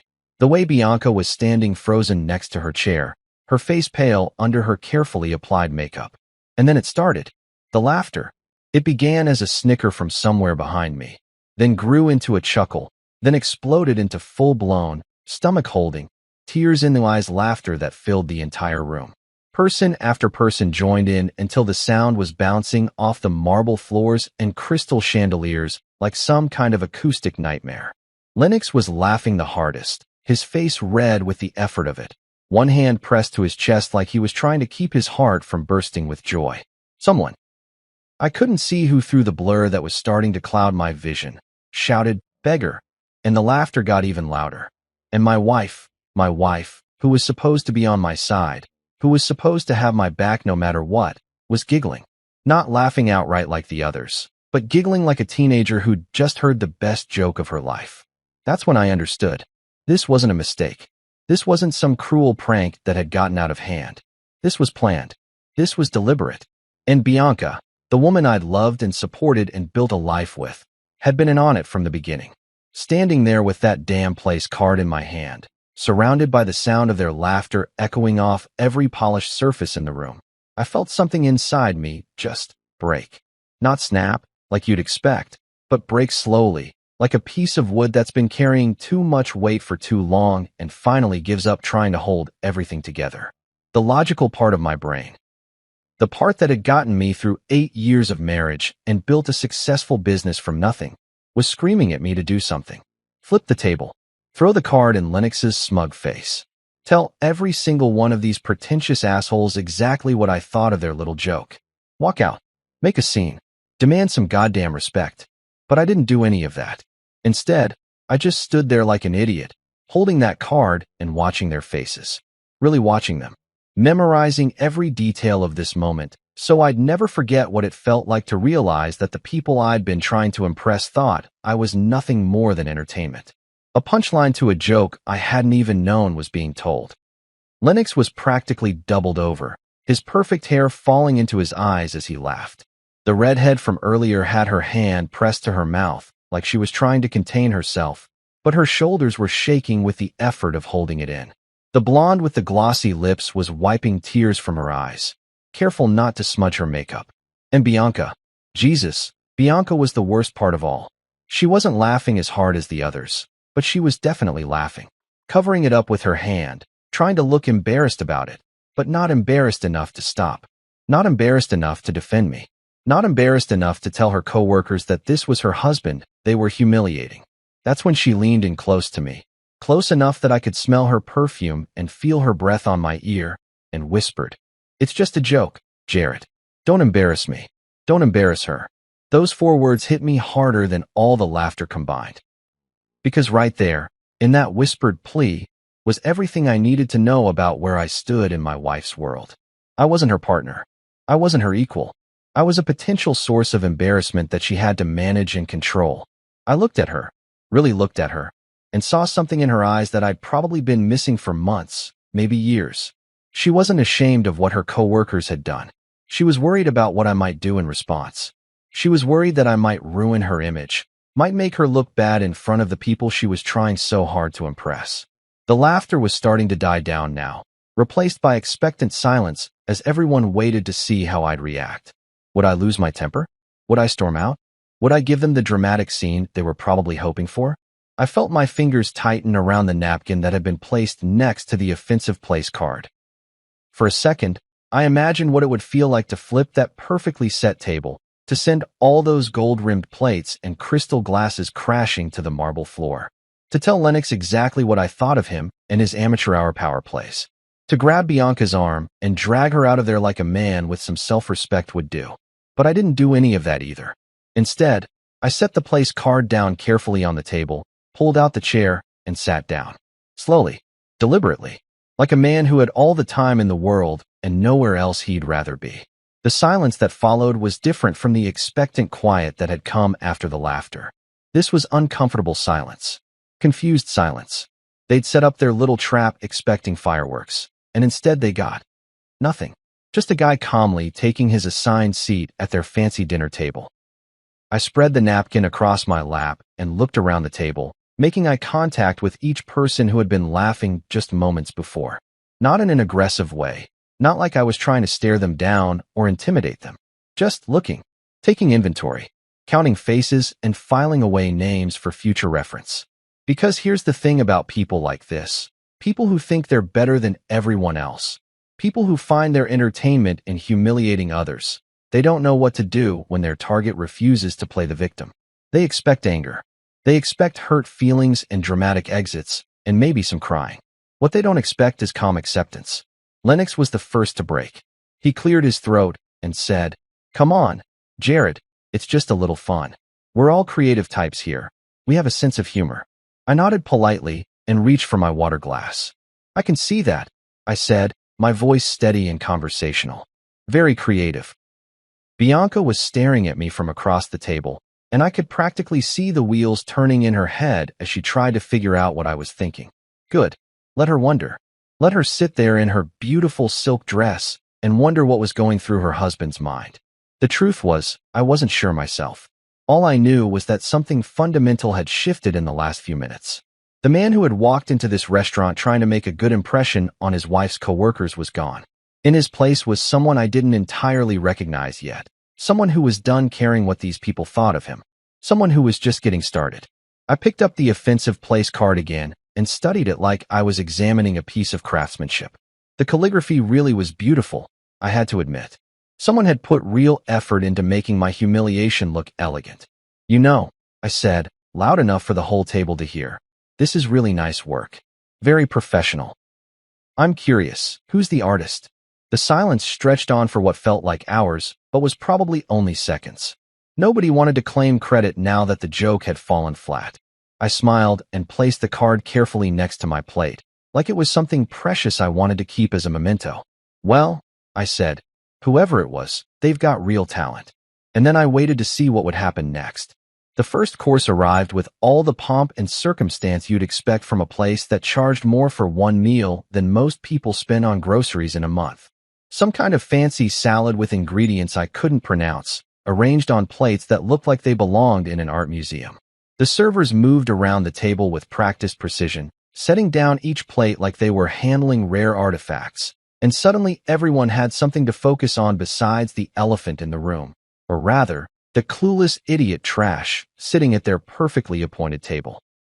I ate slowly, methodically, making sure to use the right fork from the collection they'd laid out beside my plate. Years of watching Bianca navigate these kinds of social situations had taught me a thing or two about proper etiquette, even if I'd never had much occasion to use it. Every bite was deliberate, every sip of wine calculated to show these people that I wasn't going anywhere, wasn't going to be rushed or intimidated into leaving. The conversation gradually resumed around me, but it was forced now, artificial in a way that hadn't been there before.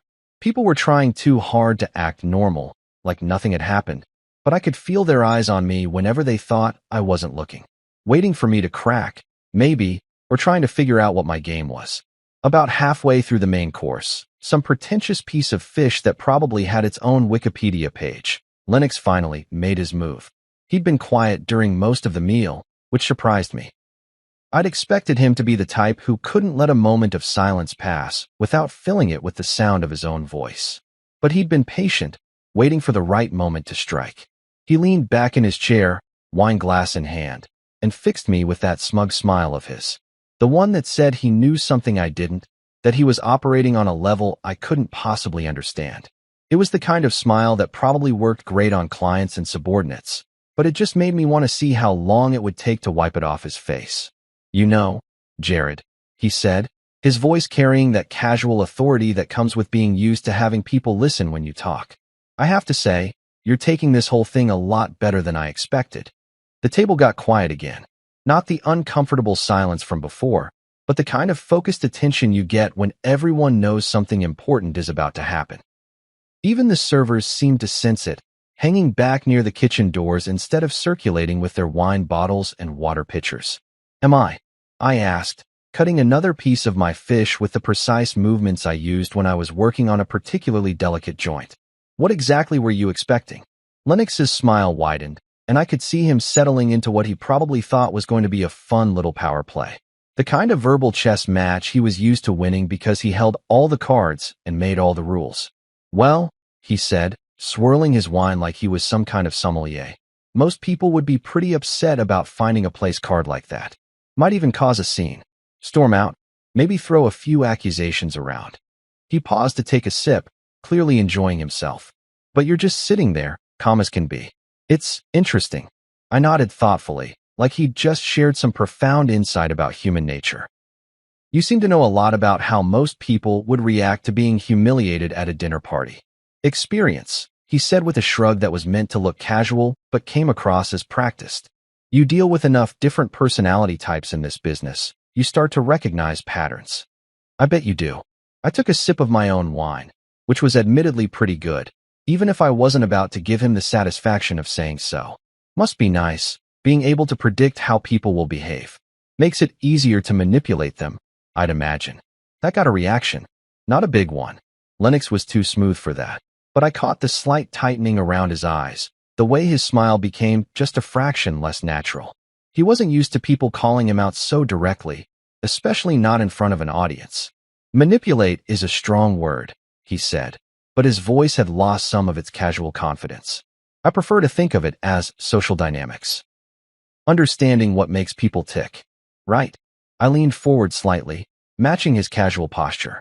So, when you had someone write clueless idiot trash on my place card, that was just you understanding what makes me tick. The silence that followed was so complete I could hear the soft jazz music they had playing in the background, something I hadn't even noticed before. Lennox's smile faltered for just a moment before he managed to prop it back up, but it was too late. Everyone at the table had seen it slip. Relax, Jared, he said, and now there was an edge to his voice that hadn't been there before. We're all creative types here. We have a sense of humor. You can't take everything so seriously. There it was. The deflection. The attempt to make me the problem for not appreciating their little joke. It was exactly what I'd expected and exactly what I'd been waiting for. I looked around the table, making eye contact with each person who had been laughing earlier. Some of them were staring at their plates now, suddenly fascinated by their food. Others were watching the exchange with the kind of morbid curiosity you get when you're watching a car accident happen in slow motion. Then I looked at Bianca. She was sitting perfectly still, her hands folded in her lap, her face carefully neutral.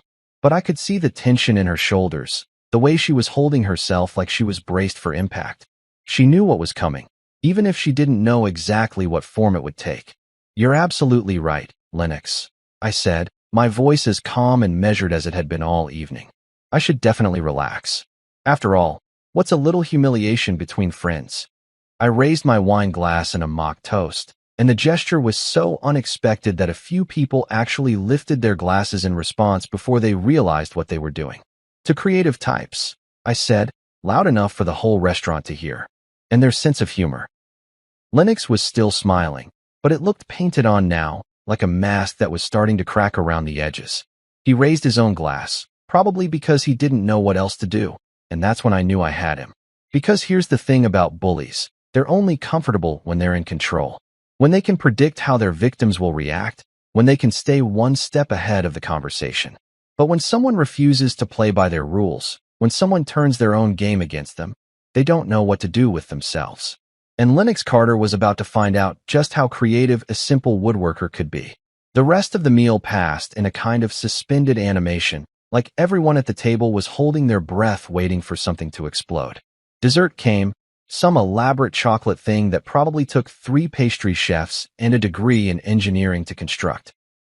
And I ate every bite, making sure to compliment the presentation loud enough for the surrounding tables to hear.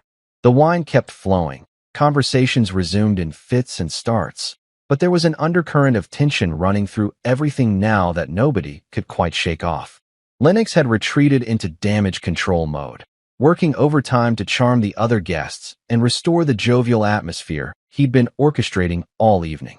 But I could see the calculation behind every laugh, every casual gesture, every attempt to get things back on track. The man was rattled, even if he was doing his best to hide it. Bianca hadn't said a word to me since her whispered plea not to embarrass her. She was playing the part of the sophisticated professional, engaging in animated conversations about upcoming projects and industry trends.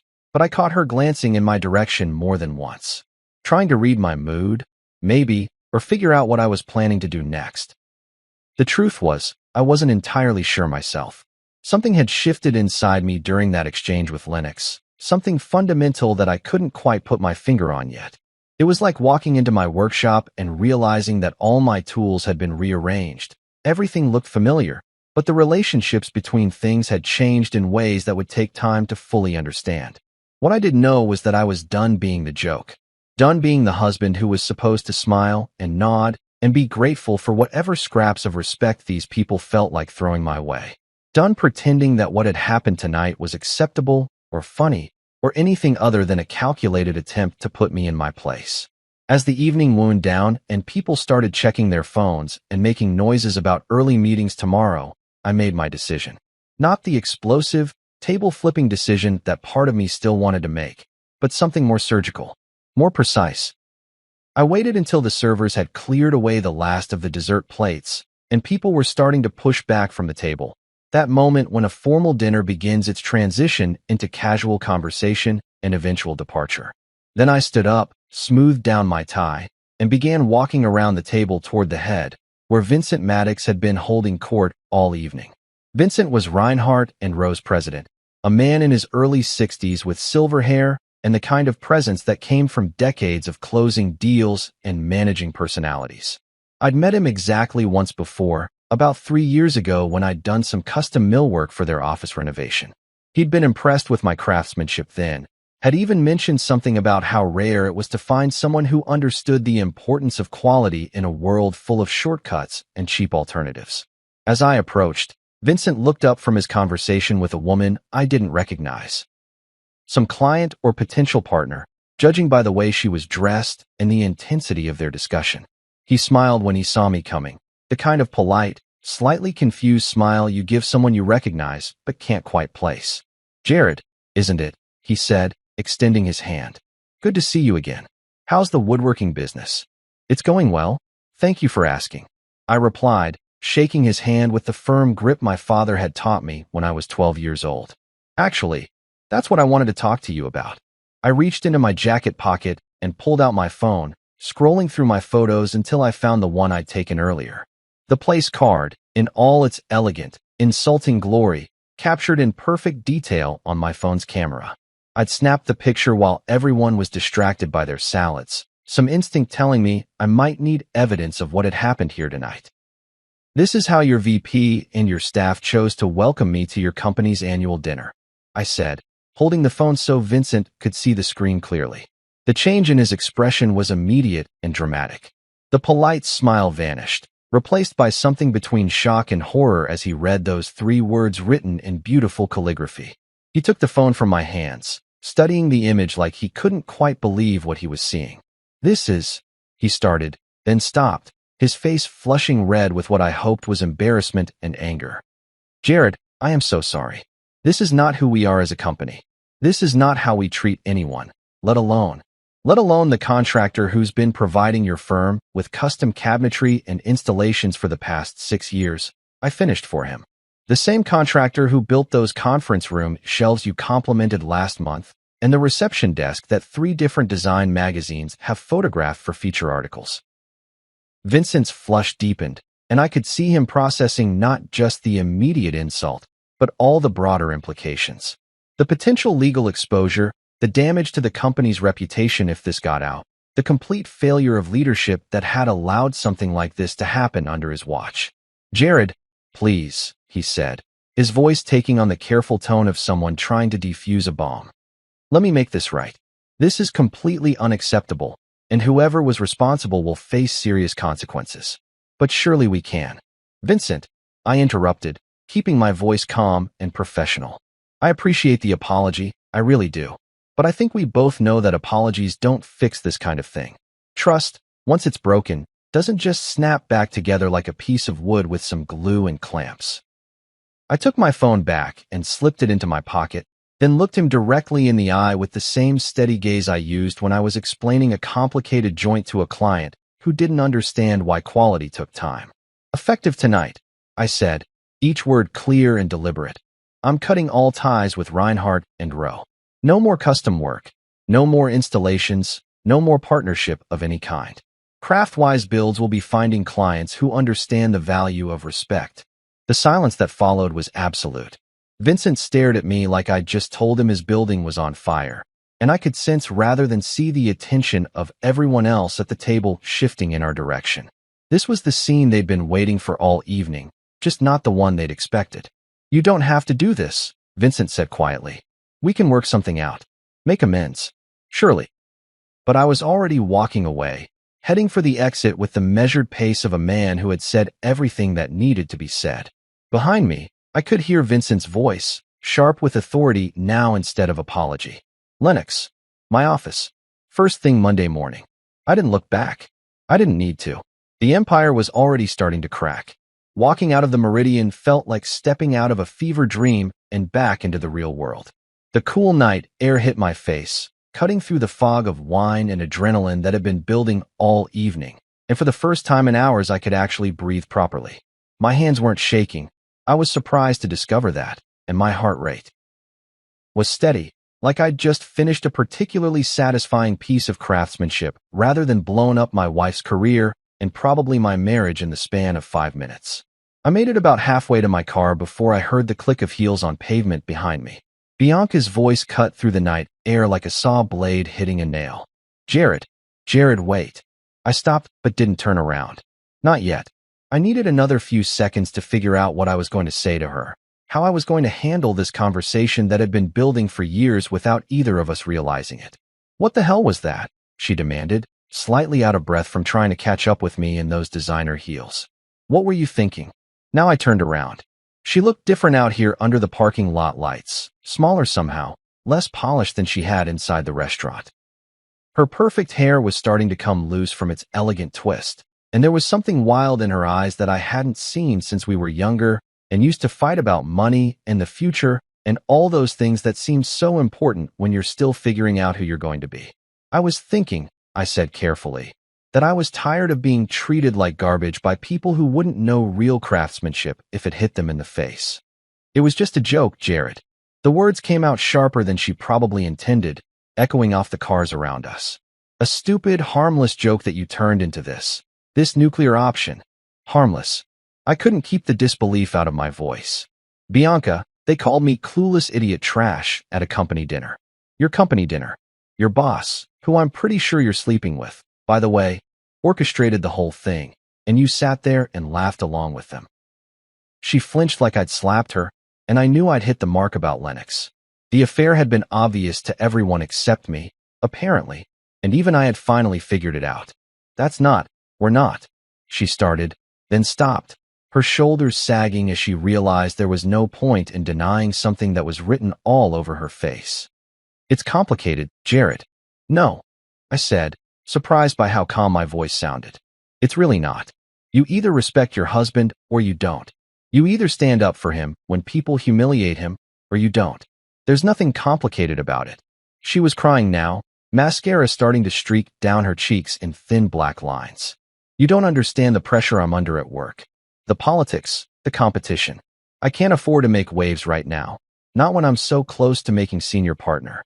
So you threw me under the bus instead. I didn't mean for it to go that far. I thought you'd just laugh it off, maybe make some self-deprecating joke, and then everyone would move on. I never thought you'd, what, stand up for myself? Have some self-respect." The silence stretched between us, filled with all the things we'd never said to each other over the years. All the small compromises and accommodations that had seemed reasonable at the time, but had apparently been building up to this moment in a parking lot outside a restaurant where I'd just torched the professional relationship that had been keeping us financially comfortable. "Do you have any idea what you've done?" she asked finally, her voice barely above a whisper. "Vincent's going to fire Lennox. Maybe some of the others too. And when word gets out about this, about what happened." "Good," I said, and I meant it. "Maybe next time they'll think twice before humiliating someone for their own entertainment. This isn't just about them, Jared. This is about us. About our life together. Reinhardt and Rowe was our biggest client. Do you realize how much money we're going to lose? The word came out harder than I intended. When exactly did your affair with your boss become our problem, Bianca? She didn't answer that, just stood there crying in the parking lot while the valet attendants pretended not to notice the domestic drama playing out in front of their fancy restaurant. I pulled my car keys out of my pocket, the familiar weight of them grounding me in something real and solid. I'm going home, I said. We can finish this conversation when you're ready to be honest about what's really been going on. Jared, please. She reached out like she was going to touch my arm, then seemed to think better of it. Can't we find a way to fix this? I looked at her standing there in her beautiful silk dress, her makeup ruined and her carefully constructed professional image crumbling around her, and I felt something that might have been pity if I'd had any emotional energy left to spare. Some things can't be fixed, Bianca, I said. Some things are just broken. I got in my car and drove away, leaving her standing under the parking lot lights. In my rearview mirror, I could see her pulling out her phone, probably calling Lennox to do damage control, to figure out how to spin this disaster into something manageable. But as I drove through the quiet streets toward home, toward my workshop and my tools and the honest work that had never once made me feel small or worthless, I realized something that surprised me. I wasn't broken. For the first time in years, maybe for the first time in my entire marriage, I felt completely, solidly whole. The empire they'd built on other people's humiliation was cracking, all right. And I was the one holding the sledgehammer. The first 3 days after the dinner were eerily quiet. I went about my usual routine. Coffee at 5:30, workshop by 6, working on the current projects I had lined up, but it felt different somehow, like I was moving through a world that had fundamentally changed while I slept. Bianca hadn't come home that night, and she hadn't called either. Her absence filled the house like smoke, seeping into every room and making everything feel temporary and uncertain. On Wednesday morning, I was putting the finishing touches on a jewelry box for Mrs. Peterson down on Elm Street when I heard the mail truck rumble up our driveway. Usually, I wouldn't have bothered checking it until evening. Bills and junk mail could wait, but something made me walk to the mailbox that day. Maybe it was intuition, or maybe it was just the need to do something normal in a week that had been anything but. The first envelope I pulled out had the Reinhardt and Rowe letterhead embossed at the top, and for a second my stomach dropped. Some kind of legal threat, maybe, or a demand for payment on work I'd already completed. But when I tore it open, I found something I hadn't expected, an apology letter from Vincent Maddox, written on company letterhead and signed in his distinctive handwriting. Dear Jared, it read, I want to personally apologize for the unconscionable treatment you received at our company dinner. What happened that evening goes against every value this firm claims to represent, and I take full responsibility for creating an environment where such behavior was possible.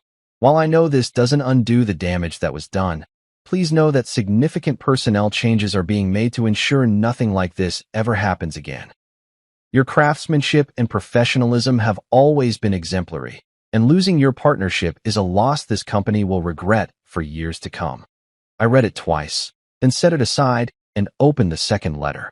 This one was from someone named Delilah Morrison, a name I vaguely remembered from introductions at the dinner, but couldn't attach to a face. The handwriting was neat and precise, like someone who'd taken time to think about every word. Dear Mr. Winslow, it began, you don't know me well, but I was seated 3 chairs down from you at Friday's dinner.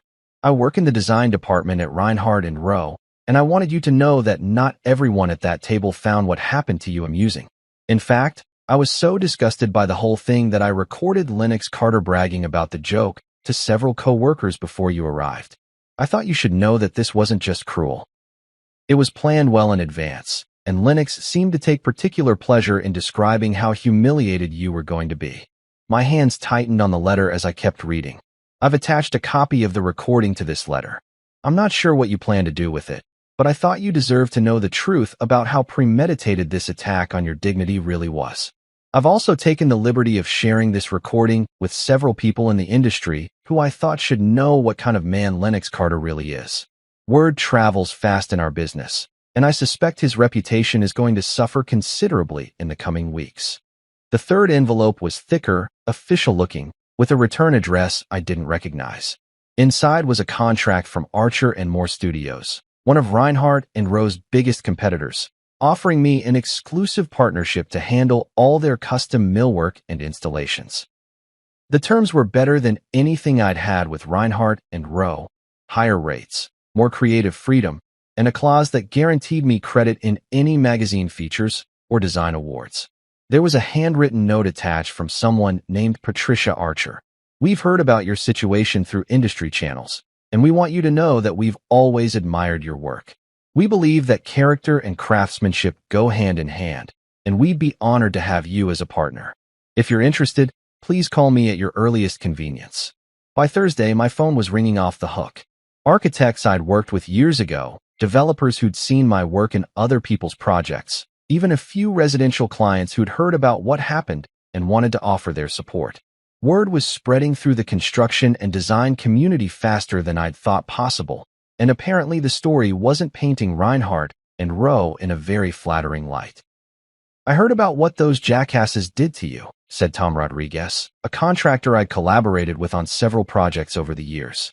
"Hell, Jared, everybody's heard about it by now. That recording Delilah Morrison's been sharing around has made Lennox Carter about as popular as a tax audit. Nobody wants to work with those people anymore." "What recording?" I asked, though I was pretty sure I knew. "You haven't heard it yet? Man, you need to listen to this thing.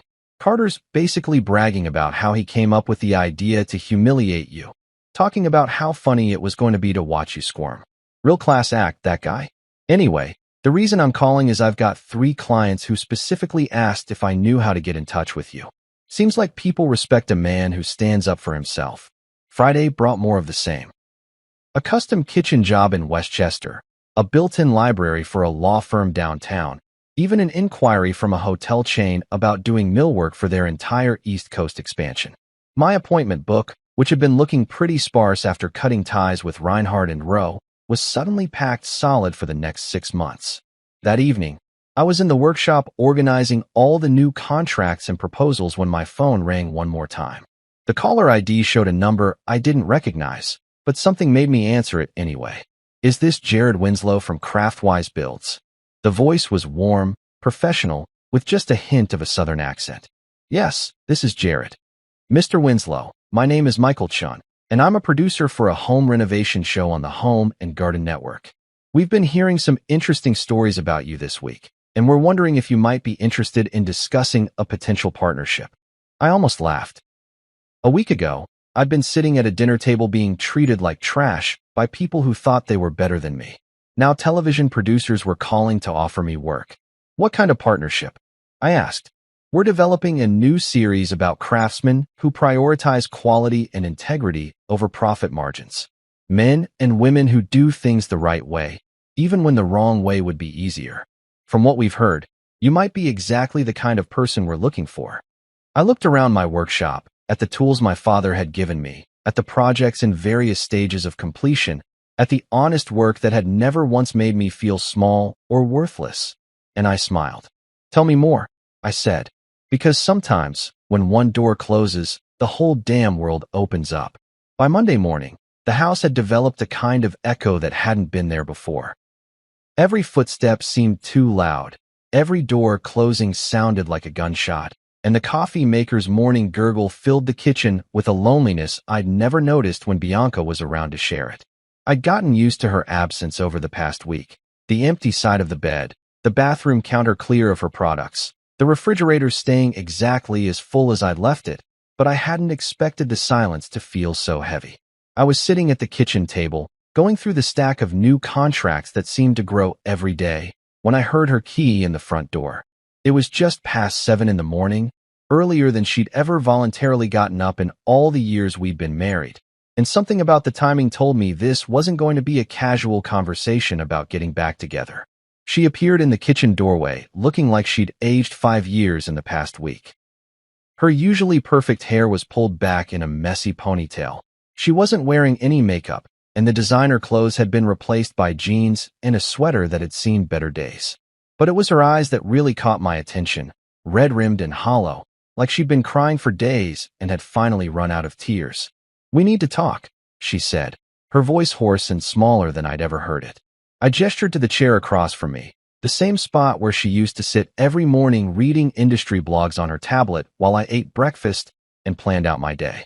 She sat down carefully, like the chair might collapse under her weight, and for a long moment we just looked at each other across the table that had once felt like the center of our shared life. "Vincent fired me," she said finally, the words coming out flat and matter-of-fact, like she was reading them from a script she'd memorized. "Not officially. They're calling it a voluntary resignation pending ethics review, but we both know what that means. My career at Reinhardt and Rowe is over." I nodded, but didn't say anything. What was there to say? That I was sorry? That I hadn't meant for things to go that far? Both would have been lies, and we'd had enough lies between us to last several lifetimes. "Lennox is gone too," she continued, staring at her hands folded on the table. "Vincent gave him the choice between resigning quietly or being terminated for cause. He chose to resign, but word's already gotten out about what happened. That recording Delilah made, it's everywhere now. Industry blogs, social media, even some of the trade magazines picked it up. His reputation is destroyed." She looked up at me then, and I saw something in her eyes I'd never seen before. Not anger or hurt or even regret, but a kind of bewildered confusion, like she was trying to solve a puzzle that didn't have enough pieces. "Why did you do that to me?" she asked, and her voice cracked on the last word. "Why did you have to take it so far? It was just a stupid joke, Jarrett. A mean, thoughtless joke that got out of hand. But you turned it into this nuclear weapon that destroyed everything we'd built together." I set down the contract I'd been pretending to read and really looked at her. This woman I'd loved for 8 years, who I'd supported through career changes and family drama and all the normal ups and downs that come with building a life with someone. She was sitting 3 feet away from me, but she might as well have been on another planet. "You still don't get it, do you?" I said quietly. "This isn't about the joke, Bianca. This isn't about one night at one dinner where people decided to have a laugh at my expense." "Then what is it about?" she demanded. And now there was some fire in her voice, some of the old Bianca showing through the exhaustion and defeat. "Because from where I'm sitting, it looks like you threw away 8 years of marriage and our entire financial future because you couldn't take a little ribbing from my coworkers." A little ribbing. I repeated the word slowly, like I was tasting something bitter. "Is that really what you think happened? You think your boss, your lover, had someone write clueless idiot trash on my place card as friendly banter?" She flinched at the word lover, but didn't deny it. We were past the point of pretending now, past the point of careful euphemisms and plausible deniability. "It wasn't supposed to go that far," she said, and I could hear the desperation creeping into her voice. "Lennox said it would just be a quick laugh, something to break the tension at the dinner. He said you'd probably make some self-deprecating joke about it, and then everyone would move on. I never thought. You never thought I'd have enough self-respect to stand up for myself." I finished for her. "You thought I'd just sit there and take it, like I always do. Like I did when your friends made comments about my little woodworking hobby. Like I did when you started working late every night and coming home smelling like someone else's cologne. Like I did when you stopped wearing your wedding ring because it didn't go with your professional image." The silence that followed was different from the empty quiet that had been filling the house all week. This was loaded silence, packed with all the things we'd been avoiding for months, maybe years. "I didn't stop wearing my ring because of my image," she said finally, her voice barely above a whisper. "No," I agreed. "You stopped wearing it because you'd already checked out of this marriage. The dinner was just the first time you let me see it." She started crying then. Not the dramatic tears from the parking lot, but the quiet, helpless crying of someone who knows they've lost something important and doesn't know how to get it back. I watched her shoulders shake, listened to the soft sounds of her grief, and felt absolutely nothing. Not anger, not satisfaction, not even pity, just nothing. "I made a mistake," she said through her tears. "I made a lot of mistakes. But I love you, Jarrett. I know I haven't been showing it lately, but I do love you. Can't we find a way to fix this? Can't we start over?" I looked at her sitting there in our kitchen, crying over the ruins of the life we'd built together, and I realized that the man who might have said yes to that question, the man who would have been grateful for her attention, who would have been willing to pretend none of this had happened if it meant keeping the peace, was gone. "Some things can't be fixed, Bianca," I said, using the same words I'd used in the parking lot. "Some things are just broken." She looked up at me with red, swollen eyes. "So that's it. 8 years of marriage, and you're just done? I thought about that question as I looked around the kitchen we'd renovated together 3 years ago, at the custom cabinets I'd built with my own hands, at the breakfast nook where we'd share of morning conversations about everything and nothing. Yeah, I said finally. I think I am. She nodded like she'd been expecting that answer, wiped her eyes with the sleeve of her sweater, and stood up from the table. I'll have a lawyer contact you about the divorce, she said, her voice steady now, all business. We can split everything fairly. The house, the savings, everything. Keep the house, I said. I never liked it much anyway. And that was the truth. I'd never felt at home in this place with its open floor plans and granite countertops and carefully curated decorations. It was Bianca's house, Bianca's vision of what successful people were supposed to want. I belonged in my workshop, surrounded by the smell of wood shavings and the sound of honest work being done. She walked to the kitchen doorway, then paused and looked back at me one more time. For what it's worth, she said, I really am sorry. About all of it. I know you are, I replied. But sorry doesn't fix broken trust any more than glue fixes a piece of wood that's been cut with a chainsaw. After she left, the house was quiet again. But this time, the silence didn't feel heavy or oppressive. It felt like freedom. 3 months later, I was standing in the executive conference room of Archer & Moore Studios, watching Patricia Archer run her fingers along the grain of the mahogany table I'd just finished installing. The morning sun was streaming through the floor-to-ceiling windows, catching the natural patterns in the wood and making them glow like they were lit from within. It was the kind of moment that reminded me why I'd fallen in love with woodworking in the first place, not for the money or the recognition, but for the simple pleasure of creating something beautiful that would outlast the person who made it. This is extraordinary work, Jared, Patricia said, her voice filled with the kind of genuine appreciation I'd rarely heard at Reinhardt & Rowe. The joinery is flawless, and the way you've matched the grain across the entire surface. It's like looking at a single piece of wood that just happened to grow in the shape of a conference table. I smiled and ran my own hand along the surface, feeling the smoothness that had taken 3 coats of hand-rubbed finish and countless hours of sanding to achieve. That's the idea. Most people rush the matching process, but if you take the time to really study the wood, to understand how it wants to fit together, you can create something that looks like nature intended it that way. Well, our clients are going to be impressed, Patricia said, pulling out her phone to take photos. Speaking of which, the Meridian Hotel Group loved the samples you sent for their downtown project. They want to move forward with the full contract. All the lobby furniture, the front desk, and the millwork for their premium suites. It's a 6-figure deal, Jared. Probably the biggest single contract you've ever taken on. The irony wasn't lost on me. The Meridian Hotel Group was the same company that owned the Meridian Restaurant, where my marriage had essentially ended over a place card and a room full of cruel laughter. Now they were offering me the kind of work that would establish Craftwise Builds as a major player in the luxury hospitality market. What about the timeline? I asked, already mentally calculating the materials I'd need and the additional help I might have to hire. They want to break ground on the project next month, with the millwork installation scheduled for early fall. I know it's ambitious, but they specifically requested you after seeing some photos of your previous work. Apparently, word has gotten around about your, shall we say, principled approach to business. That was Patricia's diplomatic way of referring to what had happened at Reinhardt & Rowe. The story had become something of a legend in the design and construction community. The craftsman who'd walked away from a lucrative partnership rather than tolerate disrespect. It had opened doors I never would have imagined, brought me clients who valued integrity as much as skill, and turned Craftwise Builds from a one-man operation into something that was starting to resemble a real company. My phone buzzed with a text message, and I glanced down to see it was from Tom Rodriguez, the contractor who'd been one of the first to call after the dinner incident. Just saw the article in Architectural Digest. The message read, "You're famous now, my friend. Well deserved." I frowned and looked at Patricia. What article? She grinned and pulled out her tablet, scrolling through until she found what she was looking for.